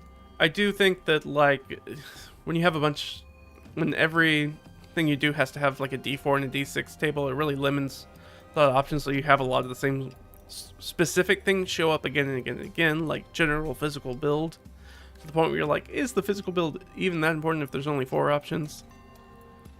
They're either short or slender, average, plump, voluptuous, or soft, or bulky, built, or more massive than usual. It's like, yeah, sure, but again, if you're also trying to build a very specific NPC, that might not make sense. Kind of depends. Burning ambitions, what are the things they're going for, close friendships, personal tragedies, troubled romances, and then we get to the end of the book with the Kickstarter backers and all that good stuff.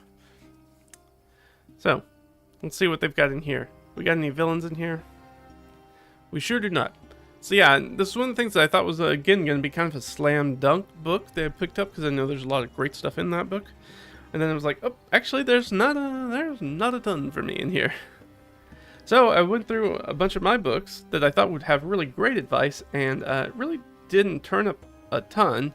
We've got the NPC generation stuff from the 2024 DMG. We've got a little bit of stuff about factions and villains in 5e's DMG. We've got the Paizo Game Mastery Guide, which has plenty of stuff about that. Does the Paizo Guide have faction stuff? I don't think we even checked that, did we? Does it have faction stuff? I think it's got faction stuff. Index of tables.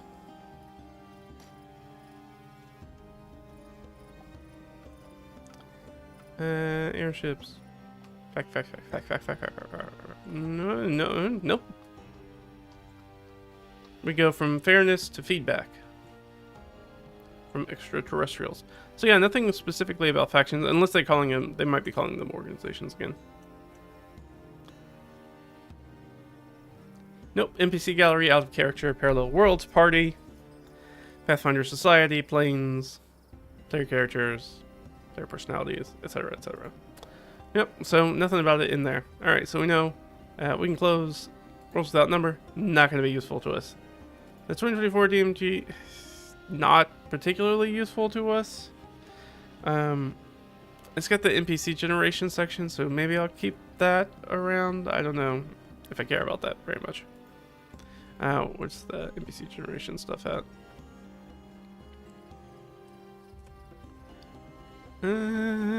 Creating a creature. Non-player characters, 84.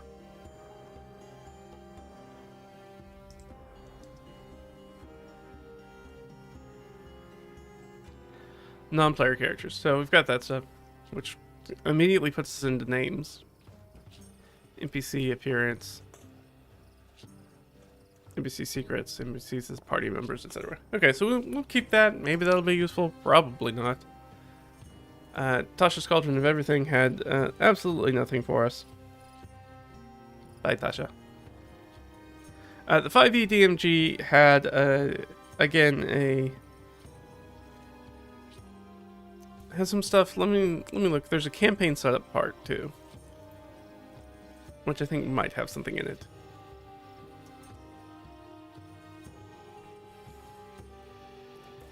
Creating adventures, creating non-player characters. So we've got a section about creating non-player characters that we can use.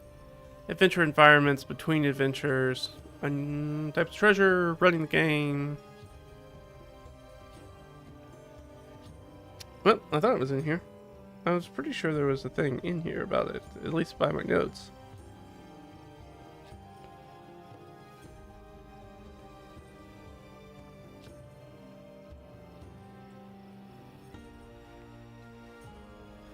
I guess between adventures is the section.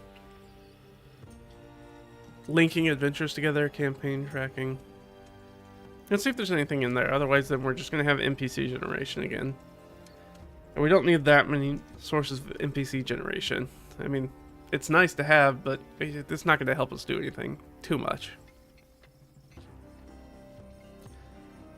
Foreshadowing, campaign planner, adventurer's log, NPC notes. Yeah, unfortunately not super useful for us. That really sucks. So, I mean, we get our wonderful section about, like, hey, you can build an NPC here. Okay, great. So we'll go ahead and put that down on designing NPCs, which is page 89. It's going to be, like, what, like 92 here. Nope, nope. So, creating non-player characters. Okay. Paizo Game Mastery Guide, of course, has our lovely stuff for villains in here. And we'll go with 80 through 81. What does that have? I mean, everything else is on page 90. Let's see what page 80 has. Oh, NPC roles. The villain.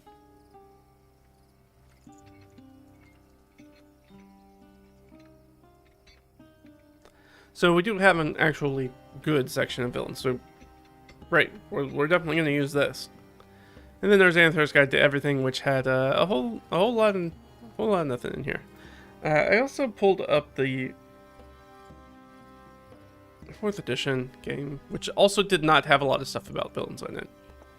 But we can look at it. If I still got it in here. Which should be, because we were looking at that book last week, so I should have it up here in my... That's Hammerfell. Alright, well, I know what's in here. Why can I not see it? Where have you gone?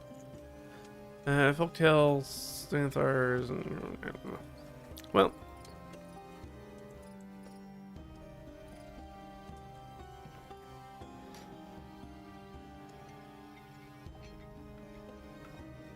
No, don't want that one. Yeah. Thing.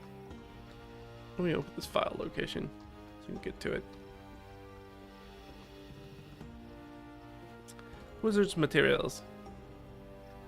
Let's find Dungeon Master's Guide. And Dungeon Master's Guide 2.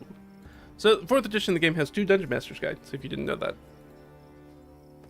I'm a little surprised that they didn't do that again for 5th edition. It seems like a real easy way to kind of make slam dunk money, but I guess they just kind of... I guess they found it to be a better selling solution to do something... Set up more books that were like Tasha's and Xanthar's Guide, books that have both player options and DM options in it, hoping that players would also buy the books, because otherwise you make a Dungeon Master's Guide too. Probably only Dungeon Masters are going to buy that, or people who are just collecting the books for the edition. Not a lot of player stuff that you can look for in there, especially in 4th edition, because unlike 5th edition, the magic items are in the player's handbook, not in the Dungeon Master's Guide. Which is still a format that I think I like better. I think it's nicer to have the players to have the option to kind of like make a wish list by having access to all those things and looking through the magic items, so they can kind of envision what something that their player characters might be interested in pursuing, and that could be finding the magic item can be an adventure in itself. Whereas everything's in the DMG in 5th edition, which is typically how it is. 4th edition is the weird one, as 4th edition is in many, many ways. Is the weird edition of the game where they're like, we're going to put it in the player's handbook so everybody has access to it. Alright. How to be a DM, running the game.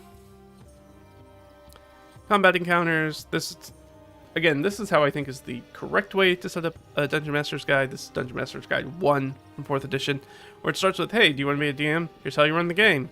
Here's how you do combat encounters. Here's how you make combat encounters. What about non-combat encounters? So it's from like the small pieces of the puzzle, very much like building blocks, up to like the larger pieces. So once you know how to do encounters, now let's talk about adventures, which is a series of encounters. Rewards, what do you give out in your adventures? How do you build a world how do you build a campaign based off of those adventures? Where do you put that campaign, and what kind of world do you want to do that? And then all the DM's toolbox stuff was like, how do you customize and make monsters and all that fun stuff. So, But I don't think a lot of this would include a lot of stuff about villains. So the adventure stuff down here, published adventures, fixing problems, building an adventure, quests, encounter style mix. I'm not seeing a lot of villain stuff here. Rewards, not going to have that. Campaigns, super adventures, campaigns, story, structuring them, publish campaigns, running a campaign, the world, the wilds and all that stuff, different sort of artifacts that are in there, creating NPCs. So we have a creating NPC stuff, but that's pretty much it. Because I don't think even that, customizing monsters, creating NPCs, design steps, level bonus and magic threshold, creating house rules, rules design 101, something that I think would be very useful to put in something like 5th edition. I think that should be in probably every Dungeon Master's guide. Be like, hey, here's some ideas about if you want to design homebrew rules, some things you want to consider. That's, I feel like, super helpful. But let's go to the very end and see in our index if we got anything. This is the old, there was going to be the old idea of a VTT.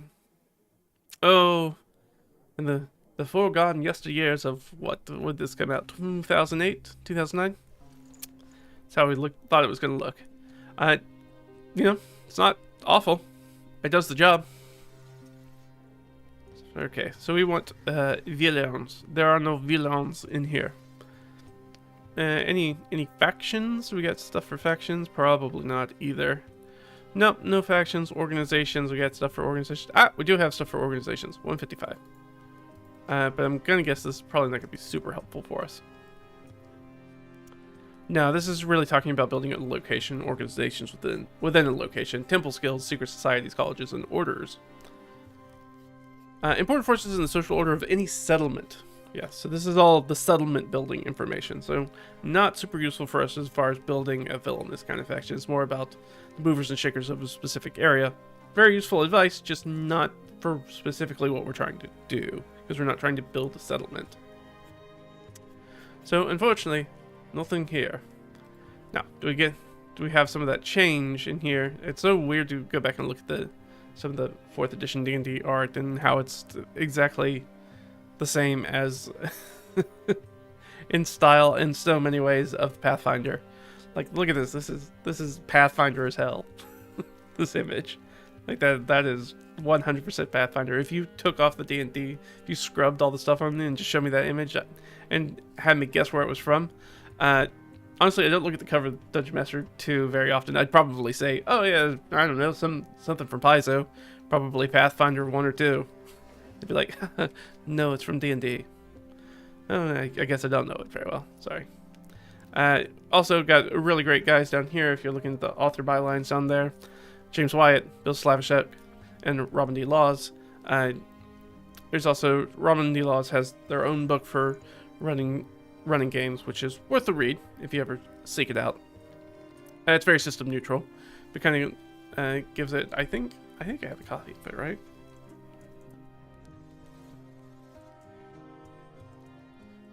It's not XDM because that's not him. I know he has a book, and I can't remember what the name of the book is right off the top of my head, but I know it has their own thing. Not important. Not technically what we're focusing on. Stop getting distracted me.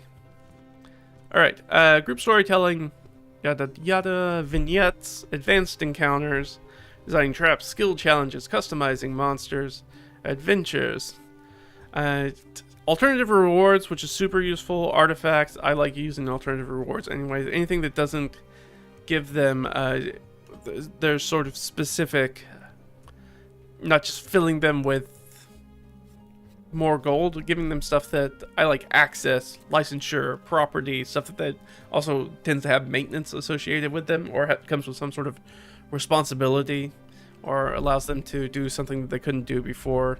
Training's also a good one if you want to give them, or a boon, something of that nature, some sort of blessing. Those things are, I like those a lot more than just being like, and you get a big stack of gold. So I like looking for other things. Oh, Hamlet's hit points. Is that the Robin D. Laws book? I can't remember off the top of my head. That's probably right. As if I don't have access to a search engine. Yeah, it's probably Hamlet's hit points. I think that is probably the one I'm thinking of.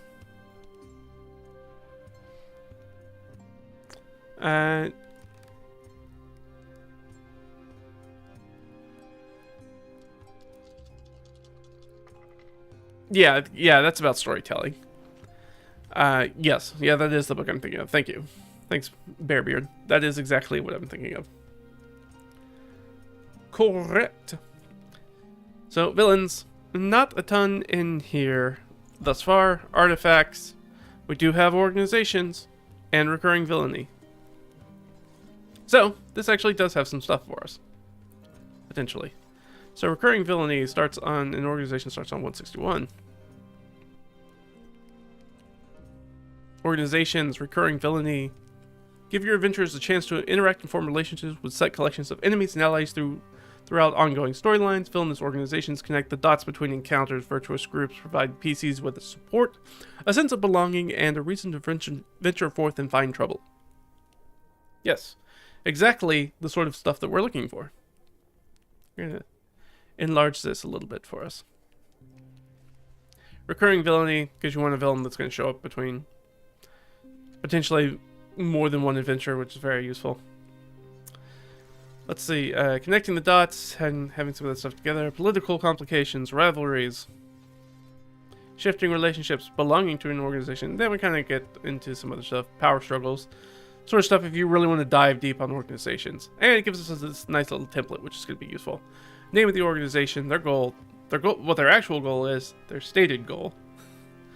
Maintain cover stories for secret organizations and stuff like that. Very useful. Size, how big are they? Alignment, I don't really use alignment in my games, but it is there if you want it. Philosophy, the why of what they do. So our goal is what we're trying to do. Our philosophy is why we're doing it. Sort of headquarters, where they're at. What it takes to be a member. Activities, enemies, other groups that the organization openly or violently conflicts with. Rivals. Rivals and enemies are very close. It just means that they engage us in peaceful intrigue, as they put it. Factions, any notable factions within the group. So they have so there's an organization within the organization. There can be factions. So you can nest it a little bit, and so you can have maybe like a settlement that might have multiple organizations in it, and each of those organizations might have a few different factions in it, just to keep things interesting. And then you can see, as you nest things, you can reverse that and look at how, if you were setting up a campaign to deal with these, you would do that. So you start out like levels 1 through 4, maybe you're dealing just with one of the factions, maybe 5 through 6 you're dealing with multiple factions within an organization, or you're starting to see organizations fighting with each other. Into that third tier, now you're dealing with like a large faction that's becoming more and more powerful, and the situation is becoming more and more dire, and they're threatening large swaths of the region or even the world at that point. And then you get to the top where you have your dread cult that's at the precipice of resurrecting the dead god or whatever weird. That's very culty. It's a very cult one. Your mad wizard's about to put the finishing touches on their insane ritual that's going to, I don't know. This would be like if you wanted to create something that, jumping back from, oh gosh, I just lost the name. The stupid adventure Acererak's in. Not Tomb of Horrors. This is always the one that jumps in my head. What is the stupid Acererak?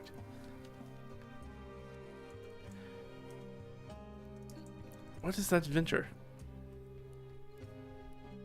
Oh my gosh, it takes place on Cholt. What is the Cholt adventure called?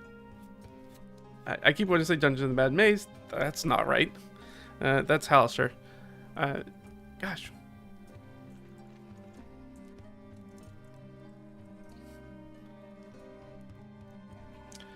What is... Gosh. That's gonna bug me. Tomb of Annihilation. Oh my gosh, there we go. Tomb of Annihilation. The Tomb of Annihilation.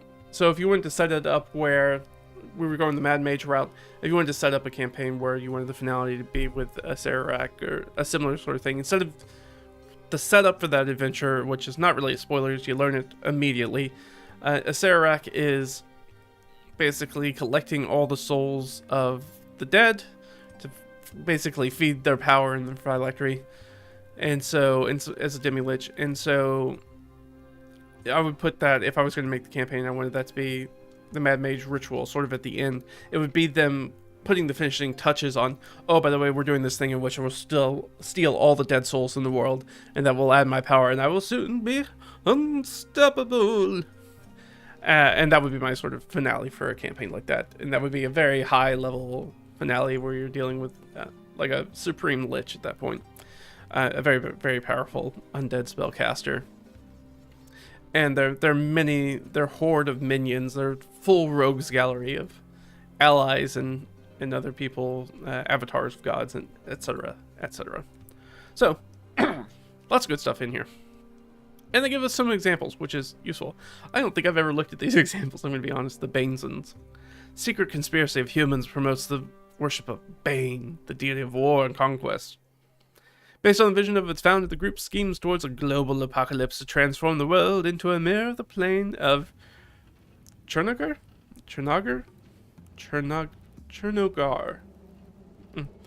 I know.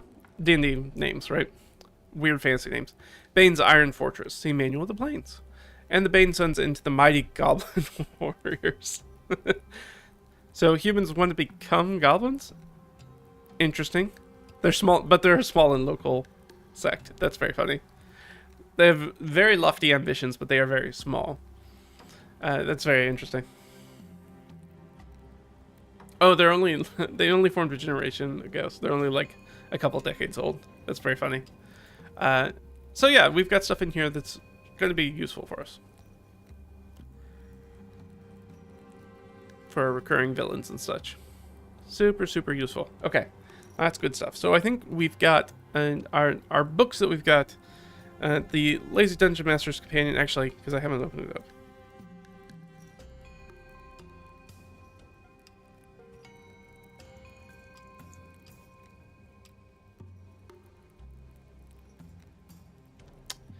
Well, do I not have a digital? I might not have a digital copy of that book. I'm sure I do. I mean, I bought it, for goodness sakes. I should have it somewhere.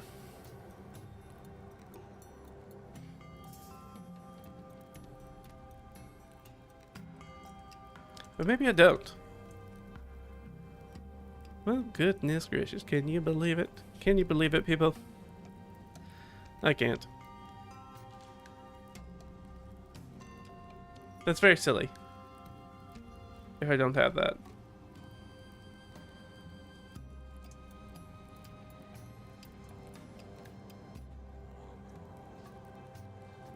Let me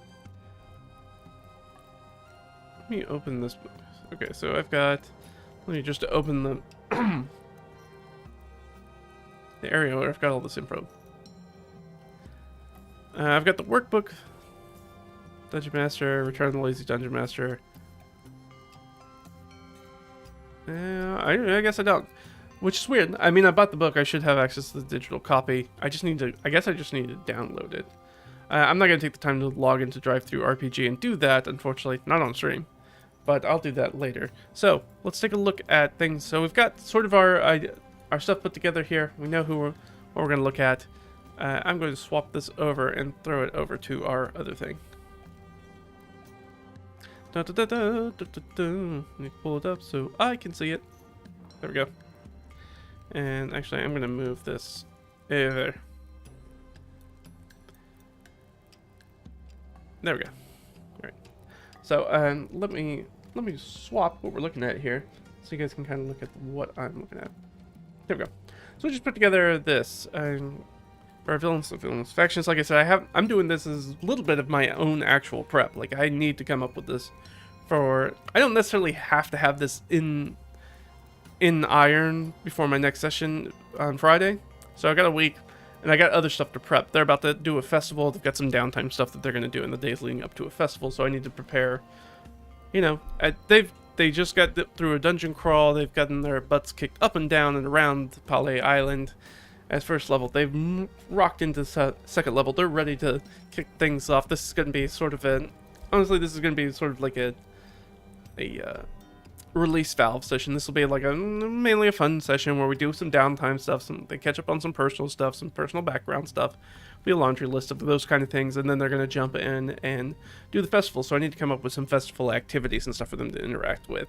So that'll be the primary focus of my prep for this next session, but I do know that I need this sort of villain and villainous faction coming up real quick, because it's gonna be sort of for our next arc, I guess. I hate to do it. That feels very narrative to be like, oh, and here's the arc. Which is not typically the style of game I super love to run, but it is the sort of, unfortunately, my players have not really grokked, and this is a very contemporary new D&D player kind of thing. Not new as in like it's their first campaign, because I've been playing with these people for some time, but more like they only know D&D as sort of a 5th edition and forward kind of game, and their experience with tabletop RPGs outside of D&D is little to non-existent. So it's very hard trying to run. This is a campaign when I was envisioning it and we were discussing it, I was like, this is going to be a much more player focused, a little bit more old school kind of campaign, where it's like, I'm going to create a little bit of a sandbox and you guys can do whatever you want and whatever you guys decide to run down, because each of them has sort of stuff going on with their background, so they have a reason to be on the island and stuff to investigate, to let them be a very sort of character driven campaign. Well, we got some sessions into that, probably half a dozen sessions into it, and that was not working. They just were not sort of like grabbing the reins and running with it. And that's a mixed analogy. Let's say they got past the baton and then didn't run, essentially. So I was like, they didn't really know what to do, and I was like, you can go anywhere, you can talk to anybody. It's D&D, it's an open world. You can, if you guys all have things that you're trying to figure out and chase down, I just need you guys to do that.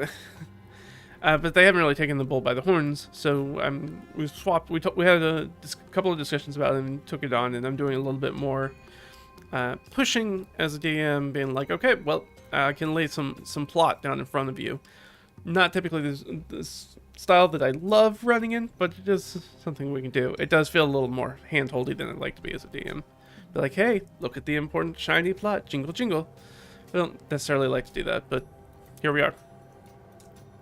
Because the only other option was to be like, okay, well, I guess we don't play this game. Which is a reasonable thing to do. It's just one of the reasons that I'm running this campaign is to give our other DM who had just finished a campaign kind of a break. So, now, they've had, what, a 2.5 month break at this point. No, longer than that. Goodness gracious. No, many months. Gosh, when did we even start playing this game? I can find the date. I'm not looking it up, though. That's not important here. We're talking about villains and villainous factions. So, we need to set the in the tiny S on the next line. Villainous and villainous factions. Okay, so we got some information. I'll pull in some information that we have.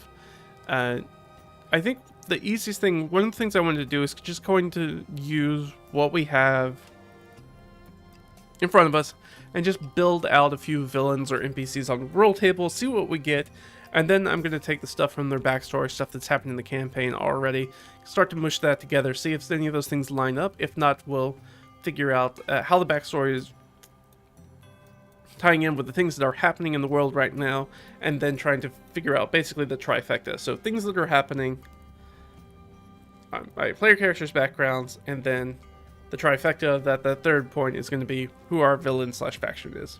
Now, before we do that and get into that, and we're not going to get super deep into that because we're already quite a bit into the stream, and I want to be here for another 4 hours. The last 2 streams I did were like 4 hours. I need a little bit of a break. I'm not going to go quite that long. But I am going to take a quick bio break. I'm going to get some fluids out, get some more fluids in. So, hang out. I'll be back in just a second. Gonna go make myself probably a cup of tea, use the restroom, and we'll be right back. So hang out, talk amongst yourselves, and if you guys have any questions, it's a great time to throw them in chat if you want to do that, and then I can pick up and answer some of those questions when we get back. Otherwise, we will jump directly into building out some villain infections.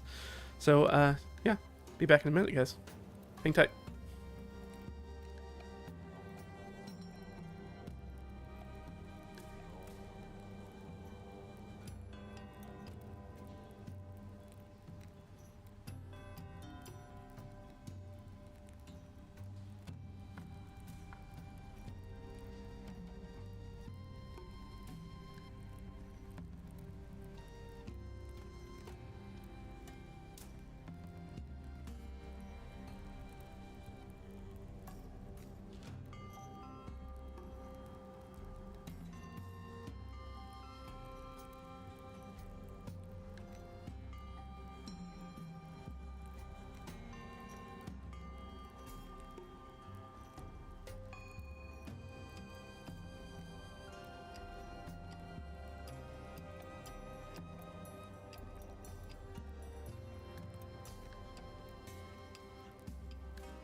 Alright, I'm back. I'm back. Alright, back. So, we're gonna hop in. Sorry, just do a little teabagging. That's a stupid joke. And we're gonna go ahead and get into our villains and villains section. So I think the first one let's roll on to do our villains. It's gonna just to get it out of the way is this one, since I have to. Apparently, I haven't not downloaded the PDF. Like I said, I bought it, I own it. I apparently just need to download the PDF from, I think, DriveThruRPGs probably. No, Sly Flourish sells stuff through his own store, I believe. I gotta figure out where I bought it and then download just the PDF, because I definitely would have gotten the PDF as well. So there's an NPC generator and a villain generator in here on pages 20 and 21, which are probably facing pages. They sure are, because Shade lays out stuff very nicely like that. Or whoever he has lay it out for him does that very nicely. So our NPC generator, sure, let's go ahead and I'm gonna make it a subhead, just so I know where the different sources are for stuff. I have too much stuff on my desk. Too much crap on my desk. Lazy DM. This is the companion. Companion, NPC, generator. We're gonna go ahead and throw that in. So, yeah. That'll be our things. We're gonna. So we'll make this a, I don't know, like heading 2, and this will be heading 3 for us. That just gives us a little bit of hierarchy to kind of go off of. And then we'll have our villain generator. Villain Aurora. Villain. Man. AIN. There we go. Occasionally, I understand the English language. Only occasionally, though. I don't want to get ahead of myself. Alright, our NPC generator. I think those will probably be bullet points because we're doing roll tables. Alright, let's do that. Let's do our NPC generator. Ancestry, 1d20. But I can I just do this here? Yeah, let's just do this. We'll do it here. Well, that's ominous first roll, natural 1. Now, of course, it's only got most of the clear stuff in here, but all right. So human, very interesting. That would be a very interesting. Like I said, sometimes we roll twice and take the better result, right? Let's do that. Let's practice what we preach. And 10. So we can be a human, can't really, or a halfling. Could mix these together. We've had quite a few halfers. I do like the idea of using a human, only because in the section of the world that my player characters are right now, there's almost no humans. Humans are very rare. And of course, this is a 5th edition 2024 group, so of course there's no humans in the actual adventure party. That would be ridiculous. Though there is one person who is human. They're not human, they are Asimar. But don't need to get into that. There's a backstory reason why they are calling themselves human. Alright, so our NPC, so we're gonna go with human, because I like that. I like the idea that there is maybe this outside force as a villain rather than an interior force. I think that makes more sense. So that gives us that. We need a D20 worldview. Roll those beautiful D20s. A 15 and a 16, right next to each other. Alright, 15 and 16. They are selfless or brazen.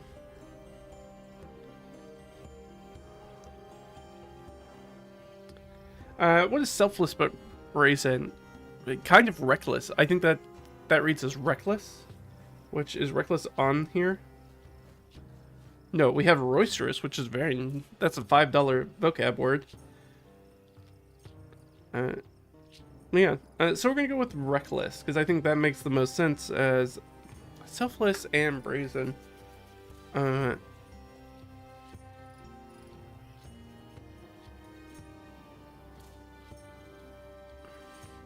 Yeah, I think reckless makes sense. I wanted to do something that was like maybe a little more self-sacrificial, to read into that, but I think Reckless covers that. I think that whatever they're trying to achieve, they don't care how they do it. They don't care what gets kind of burned in the way. That's what they're after. So, alright, so let's go with Reckless. You know, since we know that we're making a villain, so we can kind of intuit a few things. After that, I think these are mostly 1d20 tables. So they're Reckless, their appearance and manners. 10 and 11, another two right next to each other. Multicolored eyes, okay. Feathered earring. Oddly specific. I don't really love either one of those. Multicolored eyes, though, if I'm thinking, because one of the things we've got this sort of elemental play thing that's going on. Oh, also, if you're a player in this campaign, this is probably the point at which you should stop watching this. Don't watch this anymore. You're going to spoil stuff for yourself. So that's your spoiler warning. If you're not paying attention or you spoil this for yourself, you got yourself to play. And if you know this information, don't metagame. Don't share it with your friends. Let the game unfold for them. Don't show them how the sausage is made. Because it's ugly. It's so ugly. So, feathered earring... I guess I could just use both. I do like the multicolored eyes more. Feathered earrings makes me feel like I gotta do something with that. Like, that's gonna be something specific. But I do like... So, I think I'm just gonna use both of them. So, we're gonna go multi-colored eyes. And we have... feather earrings. So the multicolored eyes thing is really easy to play into because we've got some elemental stuff that's going on that they're just starting to unravel, which is very deep into the setting and the elemental chaos and chaos magic and these pockets of just raw magic that infuse the world sometimes in different areas. And like I said at the beginning of the stream, is that this chaos energy very much works like kind of a solar radiation. So it's like it can make you, or just radiation in general. So it does weird stuff to people. It mutates things. It kills people just by being around it. Sometimes it can be very dangerous. Is what I'm getting at. And I just lost my place. No. It's 2021, right? Yeah. And the last one, profession. So let's give a profession for our villain. This is going to be interesting. They could be kind of a backgroundy thing, we could think. 3 and 5. Backgrounds or professions are one of the easier things to throw together. A clerk and an apothecary. Okay, well, so here's an issue. That would reveal itself very quickly. Again, if you are in my campaign, please stop watching. Because what we're about to talk about. So, clerk and apothecary. We'll do plus. This is very interesting because we literally have an NPC that already fits literally almost fits all of this already. There's an already existing NPC in the world who does this. He's human. He's certainly reckless. He's been struck by lightning trying to save somebody already. Paying back a life debt. Could have multicolored eyes. We really haven't discussed his eyes a lot. We have a photo of what he looks like. He's got sort of like brown eyes, I believe, if I remember correctly. We haven't said that he's had earrings on, but he could get earrings or have had that or gotten his ears pierced or just always had them and we just never brought them up before. He is literally clerking for an apothecary. On Poly Island right now. So, having that'd be a big swing. That'd be a big change. Could work, though, knowing sort of their background. Could work. But in a lot of ways, we have just generated an NPC, which is already in my game. Which is... I don't know. Does that mean it's a good generator or a bad generator? That it literally almost spit out the exact NPC who already exists in our game. And has been in many, many sessions of the game. Because it was like tied from... We used the Xanathar stable. And it is tied to one of our characters' backgrounds. Or one of their things that happen in the world. Save somebody's life and that person owes them a life debt, essentially. He's repaid that now by getting struck by lightning. And some other stuff. He was quite heroic for being an NPC. got struck by a bolt of chaos magic. Huh? Oh, could make a reason for why he's doing that. Maybe he was different when he woke up. We don't know. Nobody else got struck by the lightning. We don't know what the lightning does. Maybe it unlocked something else that's inside him. Maybe he's not human. Maybe he's like our other player character that's in the group. Maybe he's like an Azamar or something like that. Maybe he only presents himself as human. Though it couldn't be like a changeling, because I think changelings revert to their form when they're unconscious, and he was definitely unconscious after getting struck by lightning. But there was chaos magic, and he did get infused with a hefty brunt of it. Just a big old charge of it. 121, what is it, gigawatts? For a nice Back to the Future reference. Alright, our villain generator. 1d20 tables from this book. Very similar. So let's just throw it together. We'll knock this out. I do like that it came up with an NPC. That I do see that working, and now it gave me a way. This is what I was waiting. This is why I need sometimes these tables or things like that. Helps me sort of like percolate ideas and be like, oh, I hadn't really considered an NPC that the party already knows and has been around being a villain, turning heel, breaking bad, as they say. That could work. It'd suck for the party, but I mean, that's dramatic, I suppose. I just have to sort of come up with it, because they didn't spend a lot of time with Cass, that character, after leaving that adventure. They basically got to Pale, and then he was just like, I'm gonna clerk here at this apothecary, because I got bills to pay while I'm here, and you guys, and they screwed off and did a full adventure without him. Because we weren't sure what he was going to do, because he just paid back his life debt, which we didn't think was going to happen like just a few sessions into the game. Really thought that NPC would be sticking around a while. But for our villains, okay.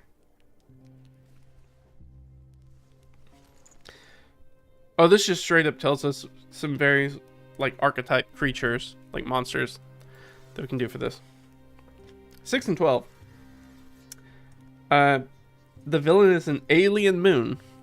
Interesting. So maybe like a blood moon sort of thing.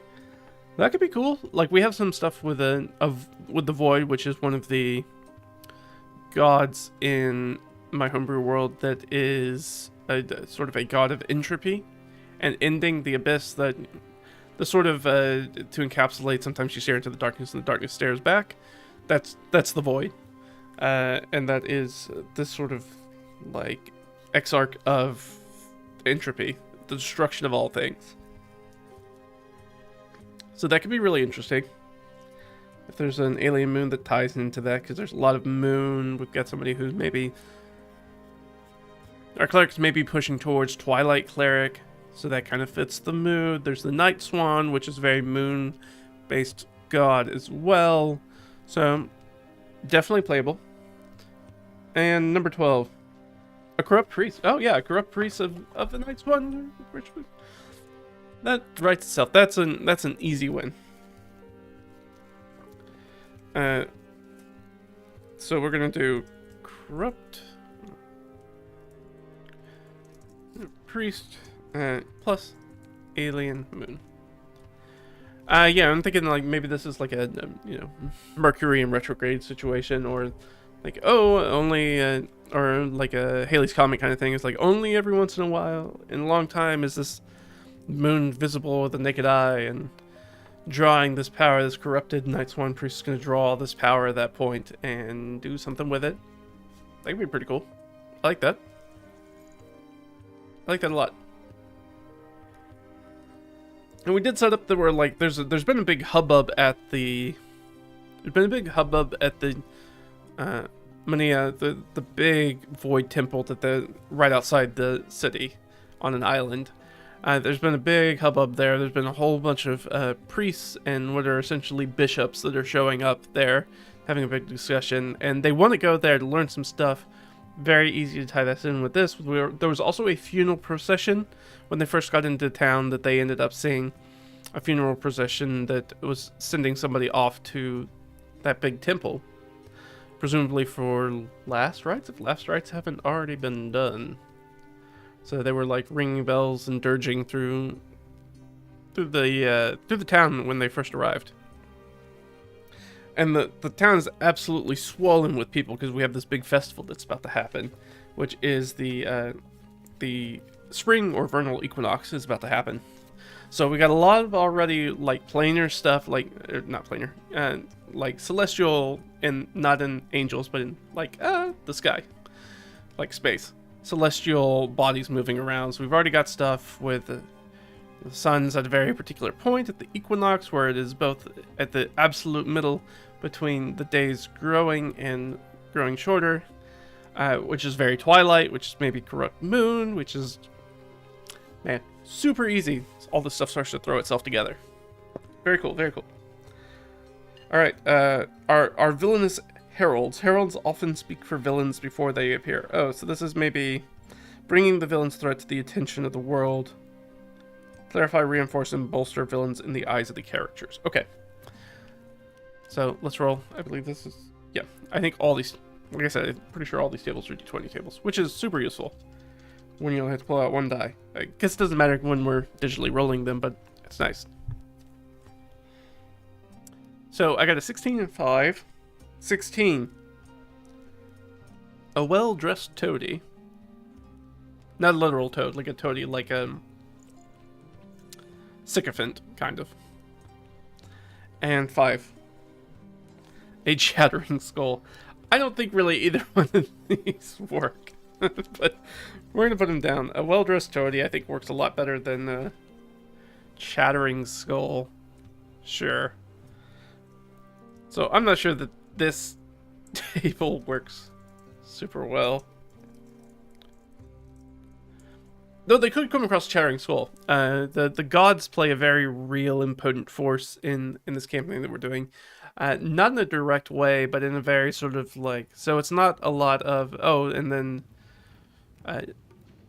who is it? Like Mercury flies down on the winged sandals, like, hey, dog, here's a magic sword. The god said you need to do this. There's not a lot of that sort of like direct interaction or like angels flying out and doing stuff, but there is a lot more symbolic sort of stuff, like the burning bush kind of things. Like they had an interaction in this last session with a like a monitor lizard that came up after they had left an offering to the cat. This stuff is like way deep lore. Anyways, that's a god that's about monsters and protection from the darkness and things like that, because they were camping and they're like, oh well, we'll set out wards for the cat. And then they saw this monitor lizard sort of like come up and eat their offerings, or one character did. And not really pay the player characters any mind, and that player character was like, you know, thank you for protecting us. And of course the monitor lizard is just a lizard, so it kind of gives a somewhat ambivalent kind of response. Nothing like crocodile style, like nothing. They don't really have expressions, so it's really hard to read, and they don't speak. So, but there is this idea that like, oh, this was this agent of the cat, maybe, who's here to protect us, to drive away things from our campsite. So that's the sort of stuff that happens pretty often in our game. So we had our villain generator, our villainous heralds, which is, I mean, I can find a chattering skull for them to talk to. Well-dressed toady, I mean, I can find that. We can pull that up. I'm just trying to figure out, I'm not quite sure why either of those things would be tied to a corrupt priest. Chattering skull's pretty easy to do. Tie that to a corrupt priest. I'm thinking about the, what is it? Dresden. He's a demon? I can't remember what the skull is. Anyways, there's kind of like a talking skull character in the Dresden Files, if you've never read and or watched the show. Read the books or watched the show. The books are, from what I've heard, I've never read them, better, much better. I've only watched the show, which is very short.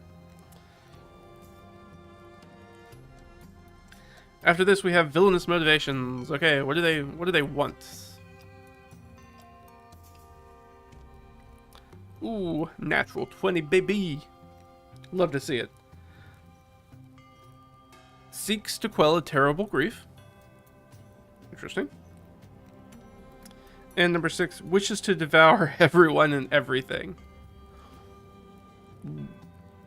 Well, that second one works really easy with the Red Tide, which is there is a cult. Again, weird deep lore stuff for the world. There's a big pantheon religion, and unlike normal D&D religions, you don't just like worship more than you worship all the gods in the pantheon. It's like a Greek pantheon. You worship all of them. Though you may be a priest of a specific god, but you still worship all of them. And within the cat, who I already talked about, which is sort of like deals with darkness and protection against darkness and ignorance and the wilds beyond civilization and wild animals and things like that and monsters in general. They have a cult, which the PCs have already met because they're in town.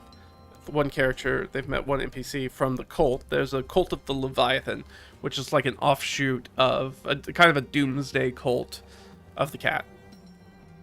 That they have met one NPC who's part of that. And they believe that like their apocalyptic thing is like the red tide is coming. And it's very ambivalent as to what it is. Everybody kind of assumes that will be some sort of like sea monster or creature. I was thinking, when I was originally making it, I was thinking like algae bloom, red tide, not Alabama roll tide, crimson tide. Though that would be funny too if it was just a bunch of elephants. Yeah, I know, sports reference, not the right venue. I know people. It's okay. We'll move on. So, seeks to quell a terrible grief. We'd have to figure out what that grief is. And then destroy everything and everything. Like, I could see putting those together. Again, I'm going to keep it a little loose right now because we don't know a ton. Some of these things I'm going to throw together, some of these things I'm going to keep loose. Now, if we could do well-dressed toady with chattering skull. If it's a well-dressed sentient undead, that would be actually really cool. That would be fun. Maybe I do that instead. But for this one, we have seeking to quell a terrible grief. Plus, what was our other one? Destroy everything and everyone. Right? Isn't that how it's worded?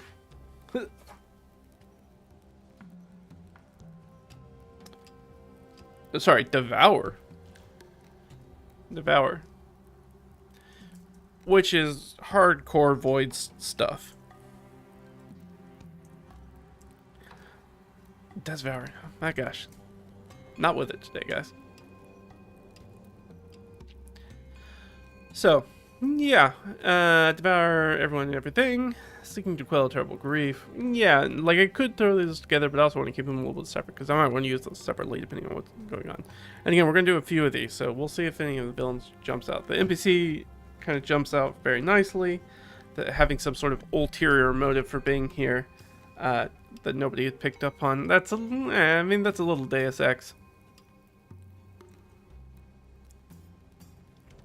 But I don't think any of the party ever incited the check as to why Cass was with the party. It was very clear that, Severin, that's the player character, saved their life in a bar fight, and they were like, oh, well, I have a life debt to pay off with you, and then went to Poly Island. But also, I do think that they find it a little weird that Cass hasn't immediately left Poly Island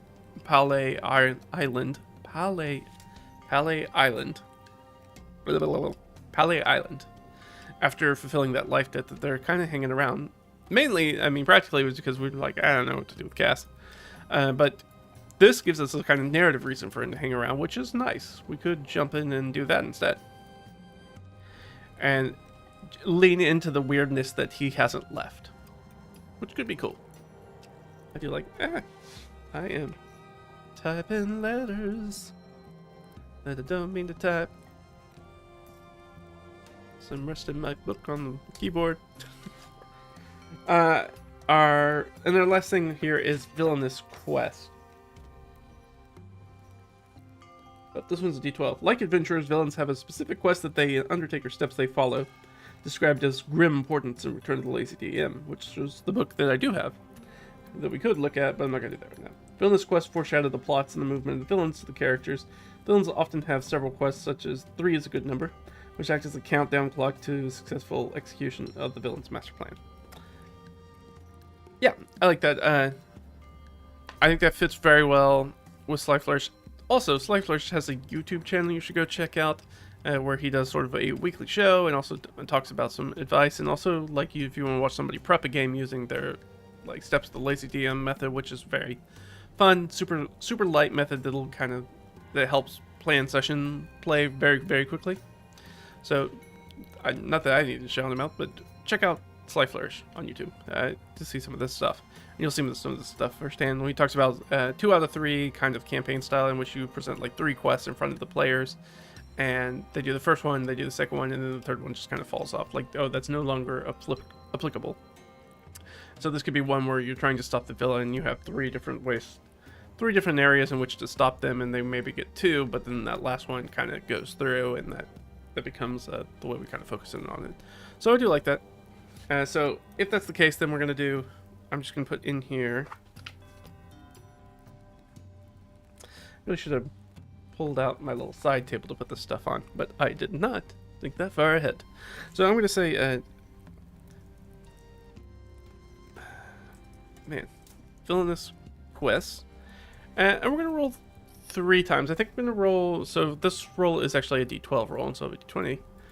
So we'll roll a couple and then slap them together and see if we can make 3 of them. 1 to 12, right at the opposite ends of the scale. Villainous quest, recover an ancient artifact, build a powerful monument. Maybe needs an artifact to build a monument. Yeah. I'm thinking maybe this works like, if we've seen Raiders of the Lost Ark. I know that's an easy, super cheap one to go to, but I'm thinking about, right, you get the Eye of Horus, right? It's the Eye of Horus. It's a gem, but you also need to be at the monument kind of thing to see the location of where the Ark is. So I like that. I like putting those together, so we need an effect. So there's going to be maybe a race to recover an ancient artifact, plus they're building a monument. So building a monument, that's kind of weird because building structures like that takes a long time. So I might switch that around. It might be like discover where the monument is. So one of them's like a race, which will be like recover whatever the artifacts are. Where both people know where it is, and both the PCs and the villain know where it is, and they're sending people at the same time, so it'll be very much a rivalry race kind of thing. Whereas building the monument, maybe that's something they learn about and they have to figure out where it is. That might be the part of it. Maybe that makes the most sense, where it's more of a like hidden base kind of thing. I like that. So maybe it's like a 2-part adventure where you're like, oh, we need to figure out, I mean, those are kind of separate adventures. Maybe they need to...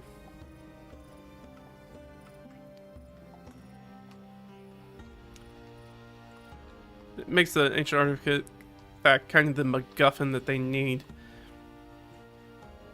No, I like it because it gives me a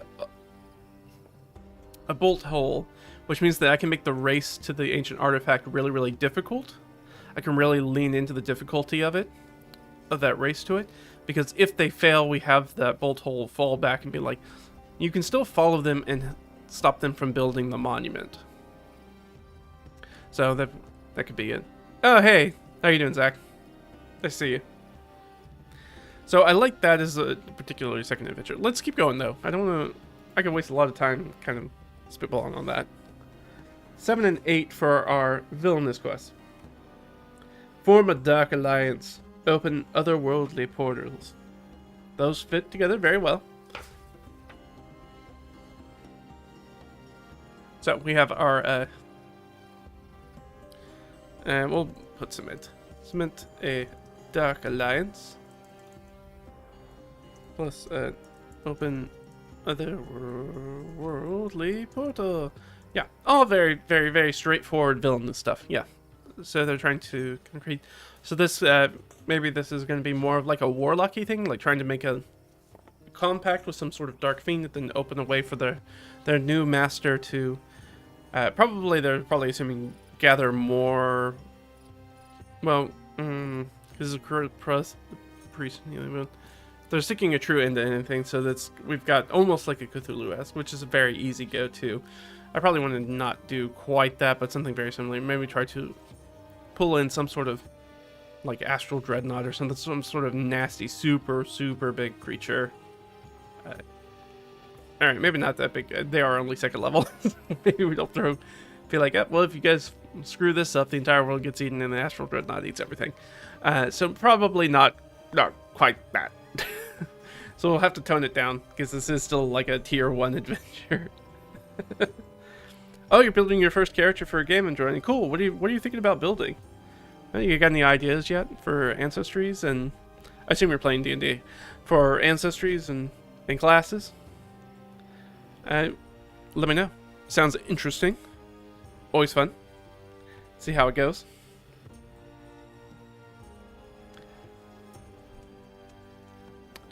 So for your very first character, you're looking at a Werebear Turtle Echo Knight / Bladeslinger. That's a lot.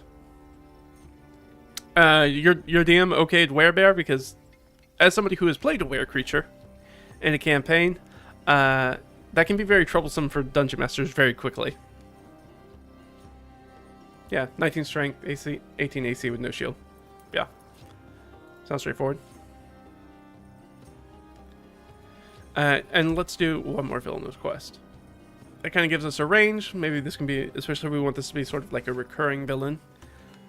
So 8 and 5. Open otherworldly portal, which we already had. And corrupt local lords. Let's reroll this 8. Just to see if we get something different. Or oh, corrupt local lords destroy local kingdoms. Makes sense to me. Those go hand in hand, baby. And that's it for our villain generator. So, it's going to be corrupt local lords. And, I'll throw local, I think it's like kingdoms, right? Nation states, whatever. They're playing in the Caliphate right now, so overthrow the Khalifa. But it's probably going to be, that would be a much higher level quest. So somebody who's low for them. They could get the first citizen and Lord Commander, or sorry, the first citizen and Lightkeeper of Pale, who would probably make the most sense. But we could also be one of the other lords. It could be, there's a larger noble lord who's also on the island that they haven't met yet. Who is, that's not Banner Yadira, that's somebody else. But yeah, they're, Baysada. Baysada's there. And they're kind of the largest lord, I think, on the island. Which is not super large. They're like a baron. They're not... this is a pretty small island. But there's a baron who's probably officially the person who's kind of in charge of the island. That the rest of the Ghazi, which are basically like knights, answer to. And Banu Yadira... No, it's not Yadira. Yadira's... Doesn't matter. There are other local lords that most of them are going to answer to the Baron or to somebody else higher up the food chain to the Khalifa. Again, super weird world building stuff that's not important for you to know. Barely important for my player characters. Well, the player characters need to know it. Barely important for my players to know. The player characters definitely need to know, though.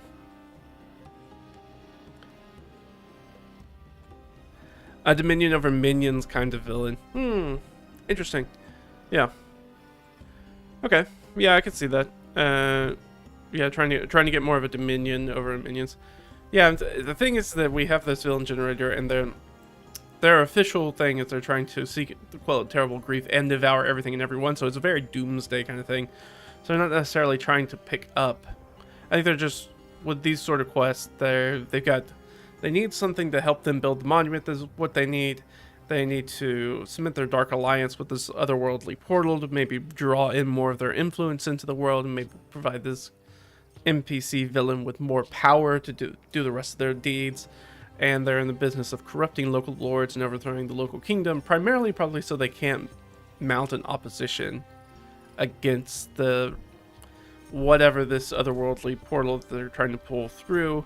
It's got to be void related in some way, some sort of I was gonna make a stupid yawning portal joke. There's a yawning portal joke in there somewhere. Anyways, there's some sort of dread kind of destruction thing, but we do have to keep it. Have to remember they are in adventure tier 1, at least for now. So unless I'm really gonna have this villain go out of their way and maybe have this span over into the, which I could, and maybe they're just dealing with one of the heralds right now, which would give them something to do in town. But I also want them to do. Oh, you know what? There's Flaming Skull. We could use a Flaming Skull. That could be our Chattering Skull, right? What's the CR for Flaming Skull?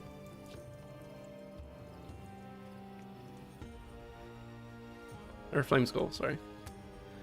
So it's CR. CR4. Yeah, so that's a pretty good low-level enemy. That could be our Chattering Skull that they could learn stuff out of. That could definitely be the guy who kind of shows up and does stuff. Though I still like the idea that maybe it's a Flaming Skull attached to... So I don't know if I want to go full body. We got a real Ghost Rider situation. I don't think I want to do that. But we could... it would be interesting to have him be like a... There are flaming skeletons too. So they think maybe it's a flaming skeleton, but then as they destroy the skeleton, maybe the head pops off and starts flying away, and turns out, oh, nope, actually, that's sort of like a 2-part boss battle, but also at that point would probably flee to show up again to be that recurring villainy. Yeah, so I mean, that stuff kind of builds itself. We can make that really quickly as we start looking at pictures. So yeah, lazy DM stuff, great stuff. DM's Companion did exactly what we wanted it to do. Did exactly that. Really knocked it out of the park. Again, very thin book. It's got like 60-something pages in it. It's got a bunch of tables in it. It's really good. Cannot recommend it enough.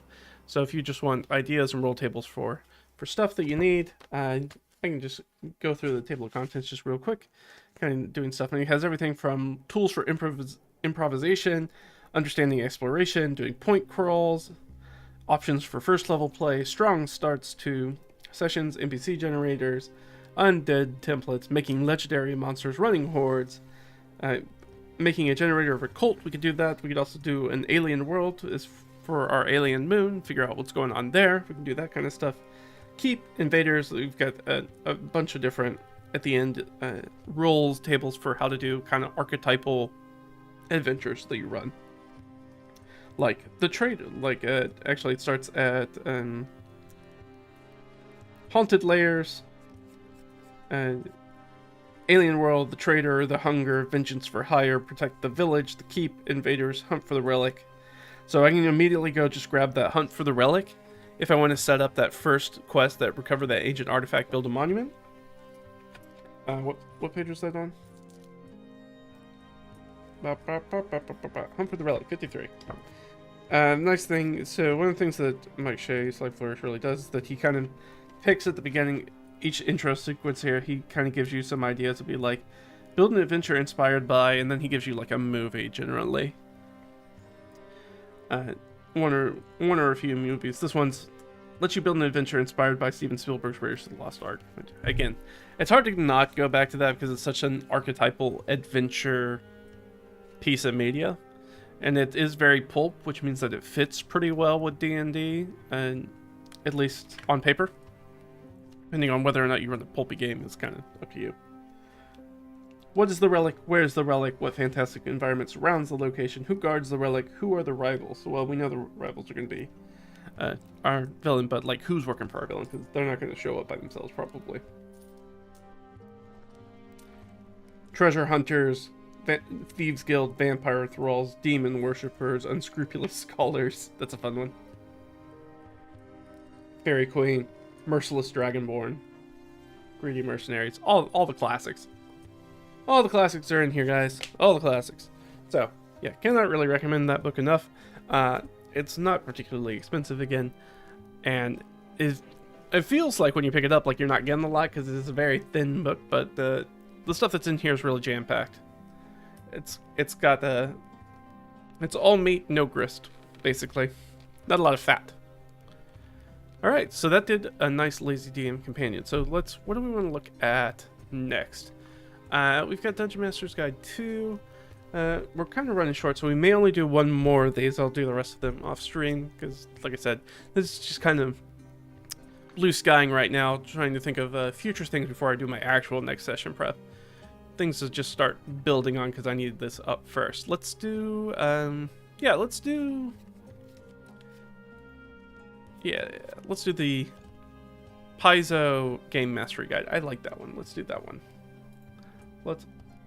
There we go. Let me make this large enough for everybody to see it. So we have the villain section. I'm going to go ahead. I'm going to type on our document, even though you can't see it. I'll just make it our heading. So, Paizo Game Mastery Guide. And it's going to be Villainous. So we'll go ahead and do that. Make that a nice little heading. It's the heading. I forget that Google Docs supports Markdown sometimes.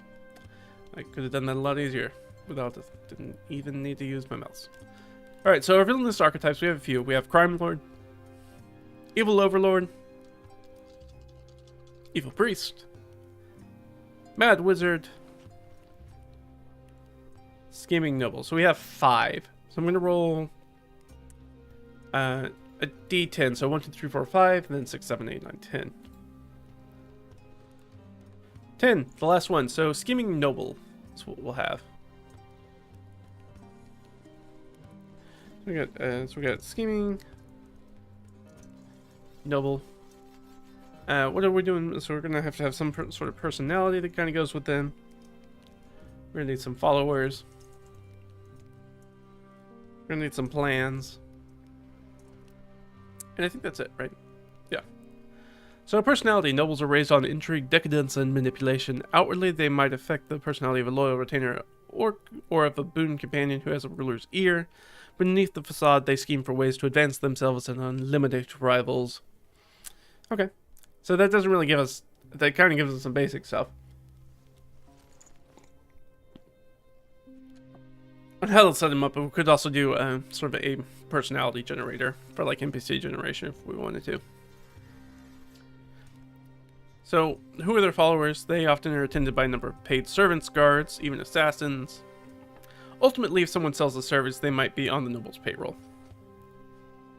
Some followers might be motivated by actual loyalty or personal ambitions, might be motivated by or compensated both for their service and for their silence. So, yeah, you've got a very...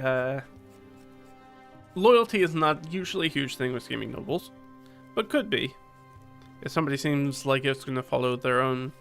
You basically have a bunch of people who are in it for... A bunch of selfish people trying to all work together under one person, whichever one seems to have the most power. Or the best ability to, like, get things done that will benefit all of them. It's kind of a collaborative greed, in a way, I guess. And plans. The villains envy what others possess. Less ambitious schemes might include engineering scandals and planting evidence to bring down rivals. Grander plans might include ruling the kingdom either by stealing the throne or by turning the sovereign into a puppet. Alright, so that kind of gives us some ideas. Doesn't give us a ton of rolling thing. An advanced villainy, recurring villains, stacking villains, monstrous villains, non-living villains.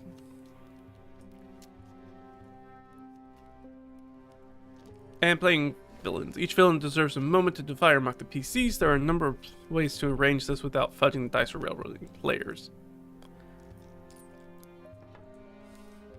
So, hands-on management. As every villain knows, minions cannot be trusted. Some are disloyal, many are incompetent, and the rest are too lazy to do a good job.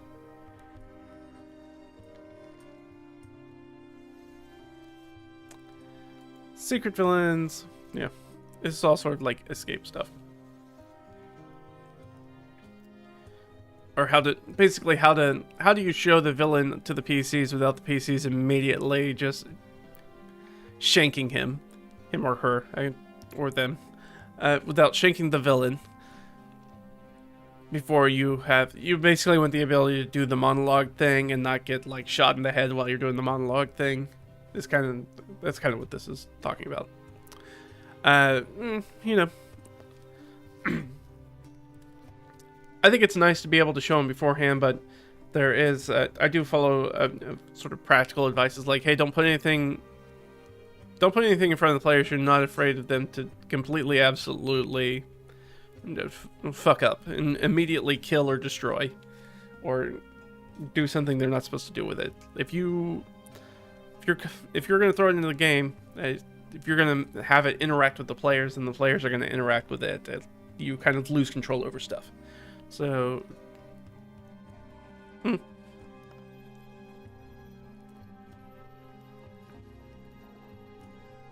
I find it better to send like messages rather than have the person show up.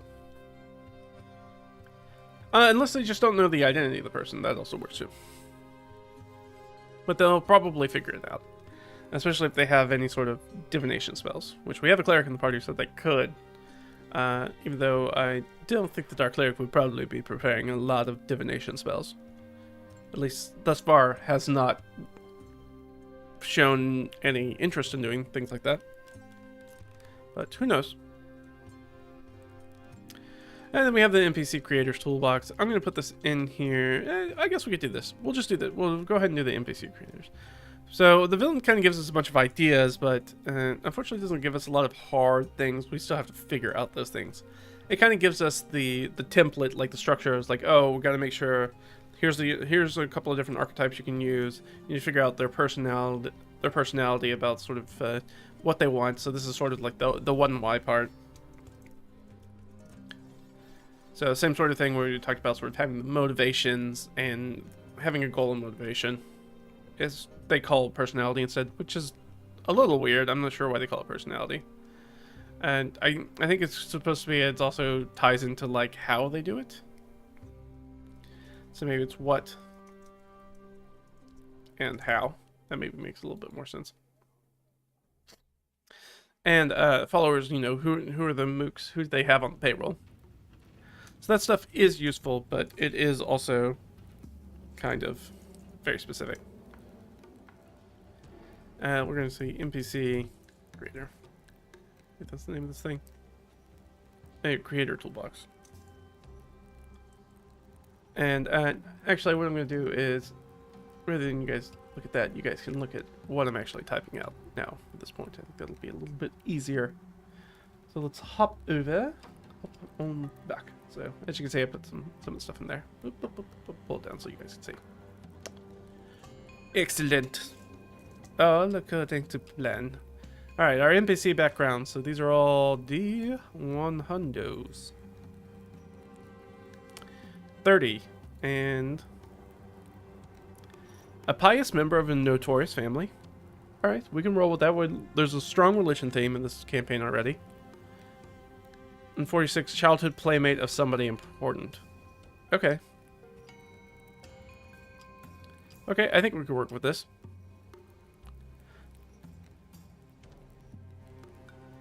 So notorious family. We have to temper that a little bit. Again, these are not super huge. Pious member of notorious family, and what was it? Childhood playmate of, and I'm just gonna say a VIP. I'm gonna change from playmate to friend. Playmate is a weird word to use there. So we need a childhood friend of a VIP. Okay, that makes sense. We've got a lot of pious people who have shown up. Somebody who could be backing some of the temple stuff that's going on. We haven't delved too much into that, and we're about to. So that'd be a good way to set up that. If we wanted to roll onto that corrupted priest, if we wanted to pull that in, use that villain generator, and use that to build it out with the alien moon, and then we wanted the well-dressed toady, maybe that could be the well-dressed toady. Is that pious member of a notorious family? Notorious, so it's got to be somebody who is somewhat famous in this immediate area for some reason. We have some VIP NPCs, so I'd have to pull out the sheet. And I didn't bring my bag in with me, so that is not accessible. But I do have some people in some NPCs in this area. Probably not Pearl, who is a prostitute, Lady of the Night, a a high-class courtesan. She is. She's not a corner whore. She's a lovely courtesan, which the players have already met. Player characters have already met. So probably not her, I don't think. But there are a number of other VIP things, many of which nobody's really interacted with yet. Kind of a little bit above their pay grade, but they could. So, good to know. So we've got that. I like that a lot for the background. We need our goals. See if our goals give us anything different. Alright, 36. Overcome a significant personal vice. Alright. And 27. See a particular holy text fresco or building. Okay. So, I'm just going to write that down. See a particular holy text fresco or building. I was going to say that could very much be a pilgrimage sort of thing. They go on a pilgrimage. But it also... Maybe that means like the artifact that they're looking for. So maybe it's not a place you go to where it's known. They're looking to find something. They want to set eyes on something like the... I mean, it's hard not to throw it to Indiana Jones. That's the Last Crusade, though.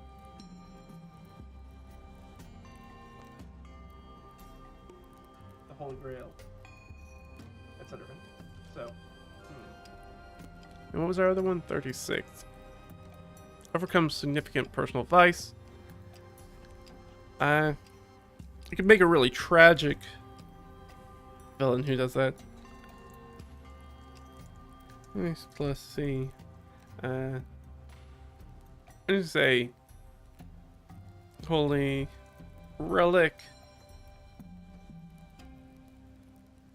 or location. Let's put that. Alright, let's instead of location, let's put site. This could very much fall in with the like building the monument and be like maybe this is Tower of Babel kind of thing. It be like, well, I gotta recreate it because the thing that was is lost and we're building it again.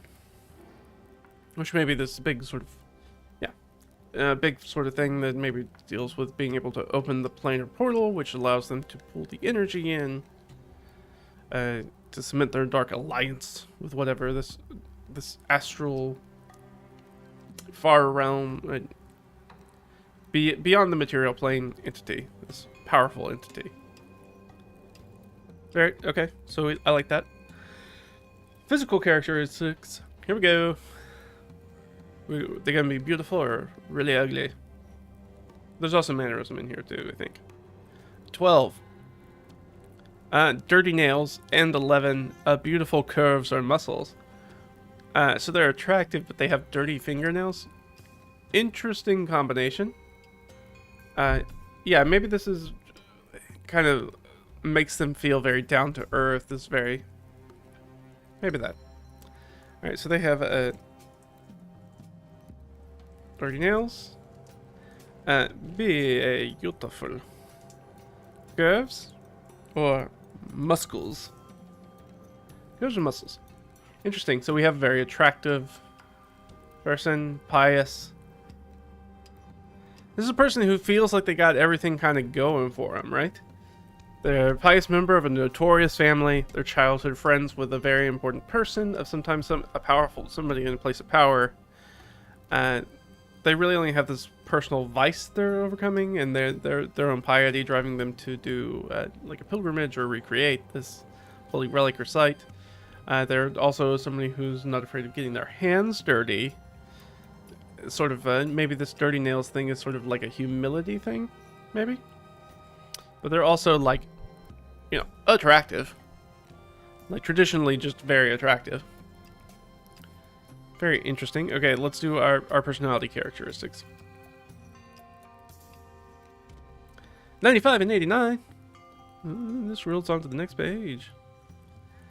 95. Wishes was a cat and seeks someone to polymorph him or her into what? What? They're a furry? Is that what we're going with? Our villains are furry? What? What? Interesting. Alright, I don't know what to do with that. And 89. I gotta think about that one. Questions others about their background in order to determine if they are, finger quotes, suitable. Huh? Suitable for what? I mean, that's left open to our interpretation for a reason, I'm assuming. But,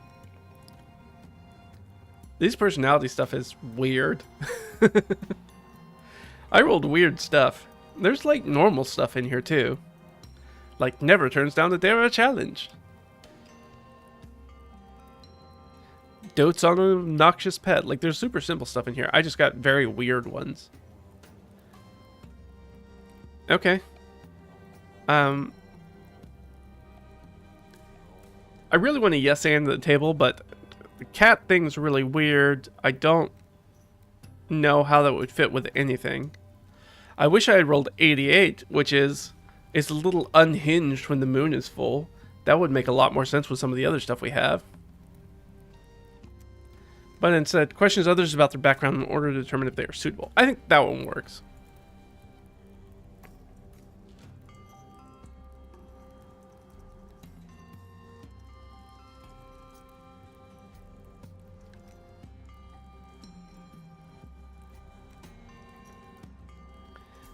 And again, this is how it's literally written in there as suitable. Ominous. And we're going to ignore the cat thing. Because I don't think... The cat thing just doesn't fit with anything else that we've come across. That's just a weird, silly thing they've thrown in this table that does not fit for this campaign, really. The tone of this campaign. And the necessarily... I mean, maybe if it was like a one-off, like a true one-off NPC, I'd be like, yeah, and... You know, they're like this, they believe in their heart of hearts that they are a cat and wants to find a way to transform into a cat. That sounds like a very much Baldur's Gate 3 sort of like one-off silly side quest that they throw in something like that, or The Witcher, or a game like that. Like, and this person wants to turn into a cat, so you can help them with that. Even like a Legend of Zelda kind of game would have silly quests like that. But not super useful for the ones I have. And NPC occupations. All right, so let's roll twice on here. Actually, this is not a full table, or I was gonna say numeral, numbered table. So I don't actually know how many things are in here. So I have my own 1D100 table, but like I said, I didn't bring my bag in, so I can't use that. So we're just gonna assume, you know, they got a profession of some type. We already know that they're sort of a well-to-do person. So we're just going to put down profession. Question mark at this time, because we're not filling that in. NPC secrets. There's a lot of tables here. I know there are going to be quite so many. Oh, 10, baby. That's 100. And 75. Know someone is not what they appear to be. Well, we already know. I already have an NPC in the world that is not what they appear to be.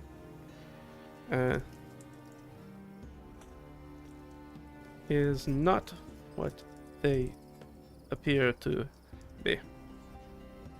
So that's very easy. And the other one was 75. Is a member of a secret local cult. I mean, yeah, probably.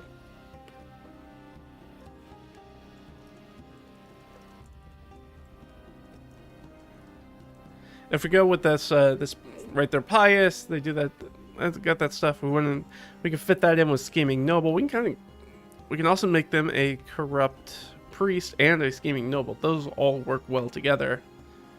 The only thing that wouldn't work for the NPC that we already have in place, that was sort of the cleric and apothecary, is there. As far as we know, they are not. They are not local to the area. They're from the same place the PCs are from, which is not Poly Island. And so, if they were from Poly Island, in that they were a pious member of a notorious family, in this context of being in this area, people would know who he is, who Cass is. They would probably recognize Cass. Maybe not. Like I said, his childhood friend, so maybe that was a long time ago. He's just now come back. So we can wheel and deal a little bit, but he could be he's definitely a pious member. We don't know his notorious family, but he could be of a notorious family. He could also have some schemes that we don't know about.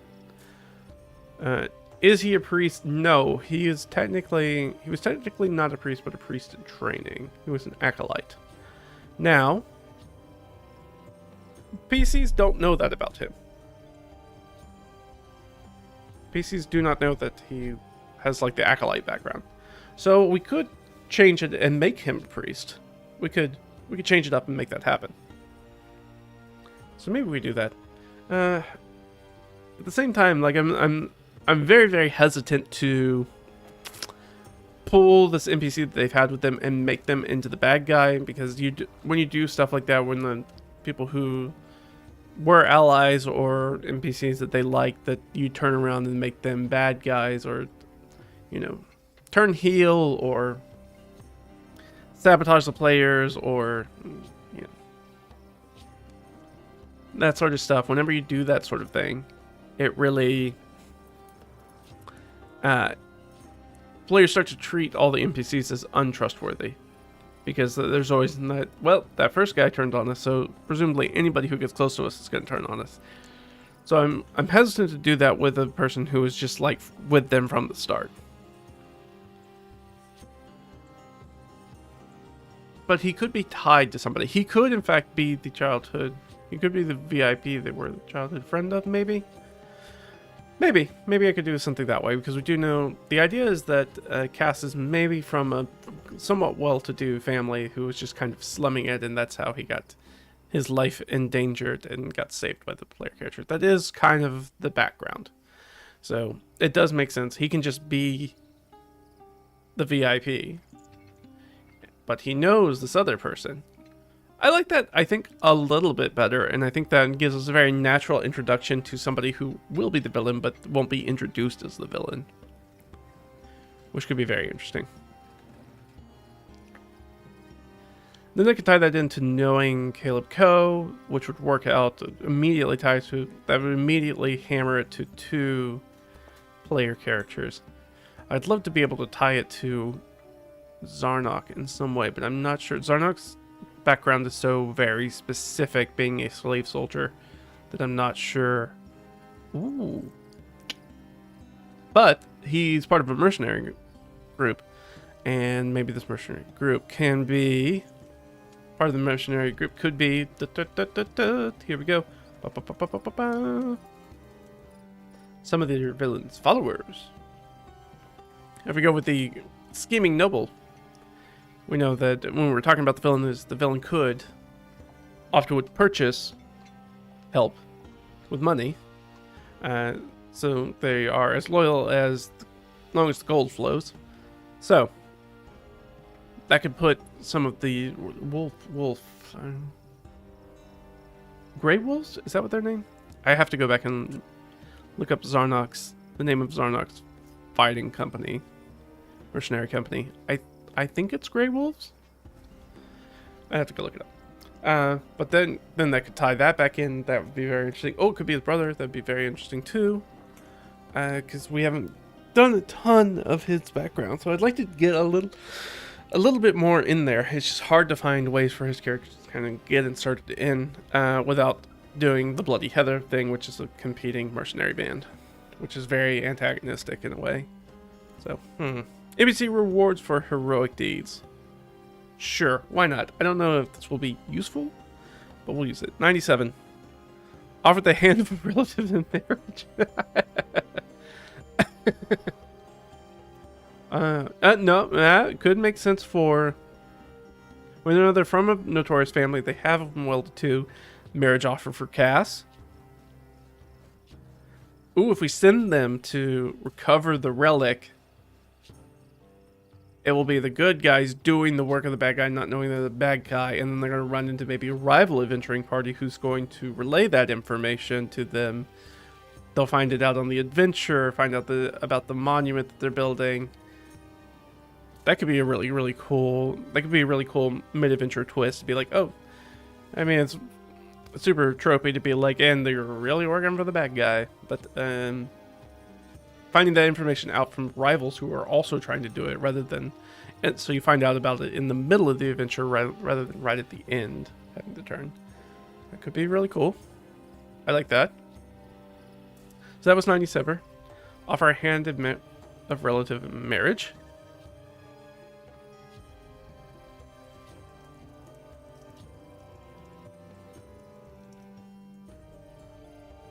Which cast may or may not be into. I don't know.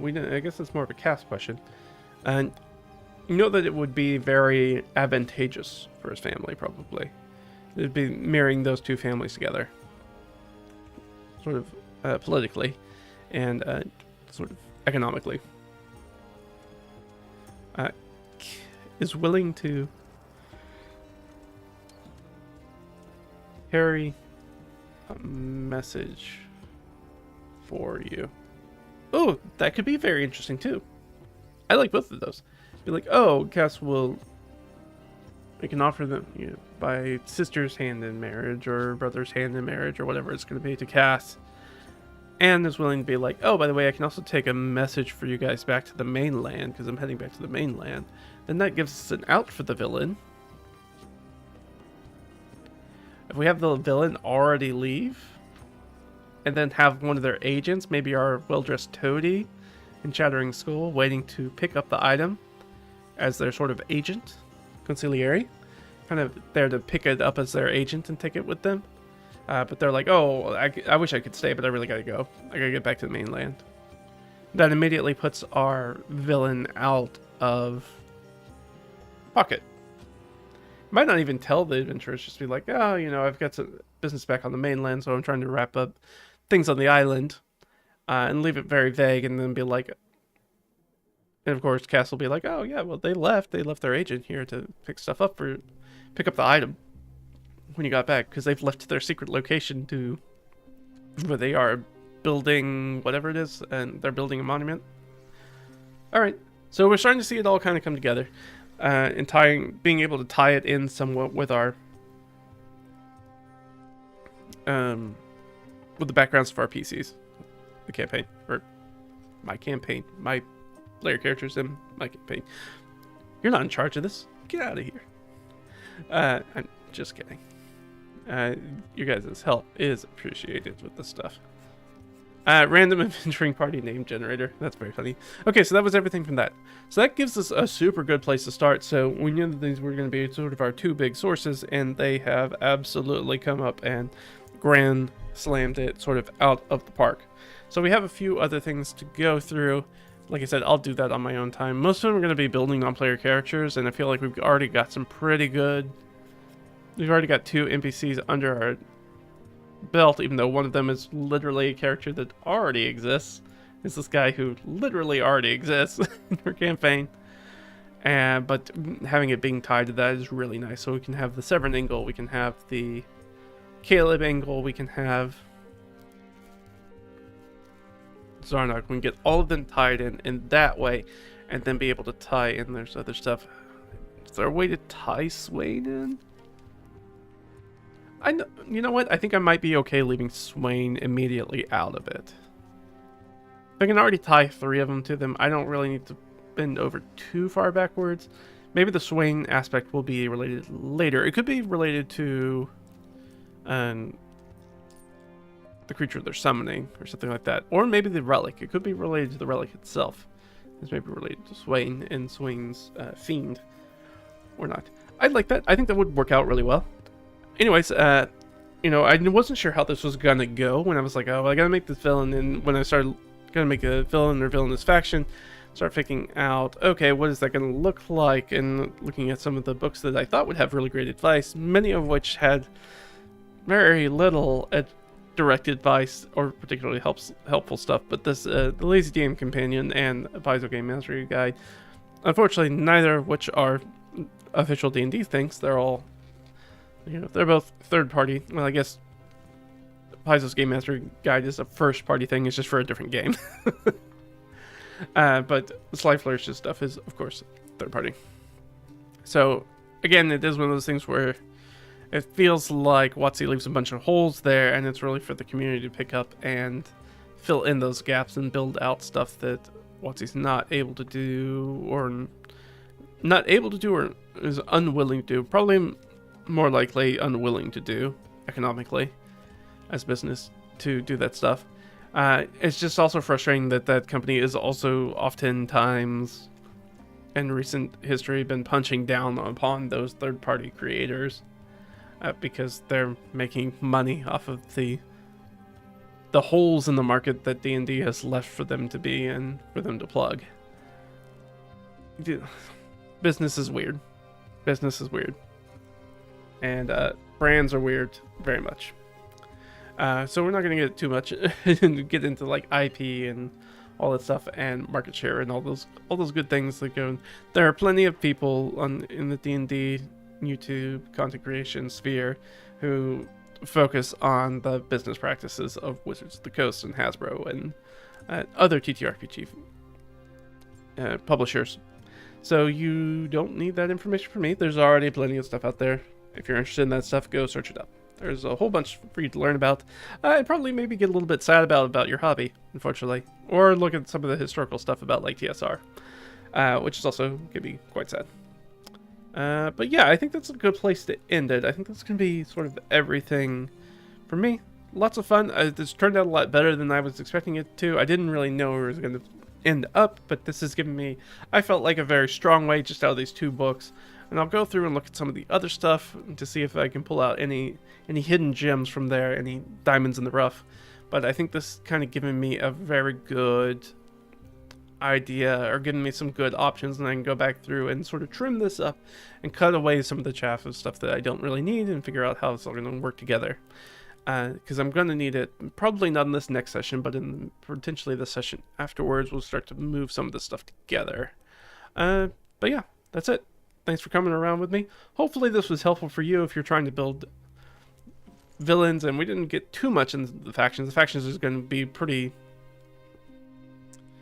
yeah, it's just going to make sense, I think, for this low-level thing to just have a very specific villain. Now, we might find out that this villain is attached to a larger villainous faction, an agent of a larger villainous faction, potentially, and we could spiral off from there. But for right now, we're going to leave that as a question mark. So we're just dealing with our very specific villain and the very specific thing that they're trying to accomplish.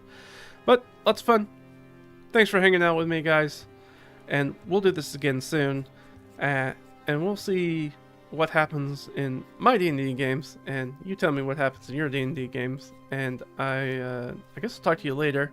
If you want to see more of this stuff, obviously we got videos on the YouTube channel. You can also check out redrecordfiend.com. We've got blogs that have been going back for many, many years, even though I haven't been doing a lot of support on that lately. Bug me to write more content over there. I should be doing that. I just haven't. And let's see, other stuff. If you want to see some of the stuff that I publish, you can see that over at drivethrurpg.com. That's all pay what you want stuff, so you can pick it up, float through it if you're looking for. Generally, like I said, I like to build things more like this Lazy DM's Companion, where the word count's relatively small. It's not a grand old 300-page book, but tries to pack as much meat as we can into a small package.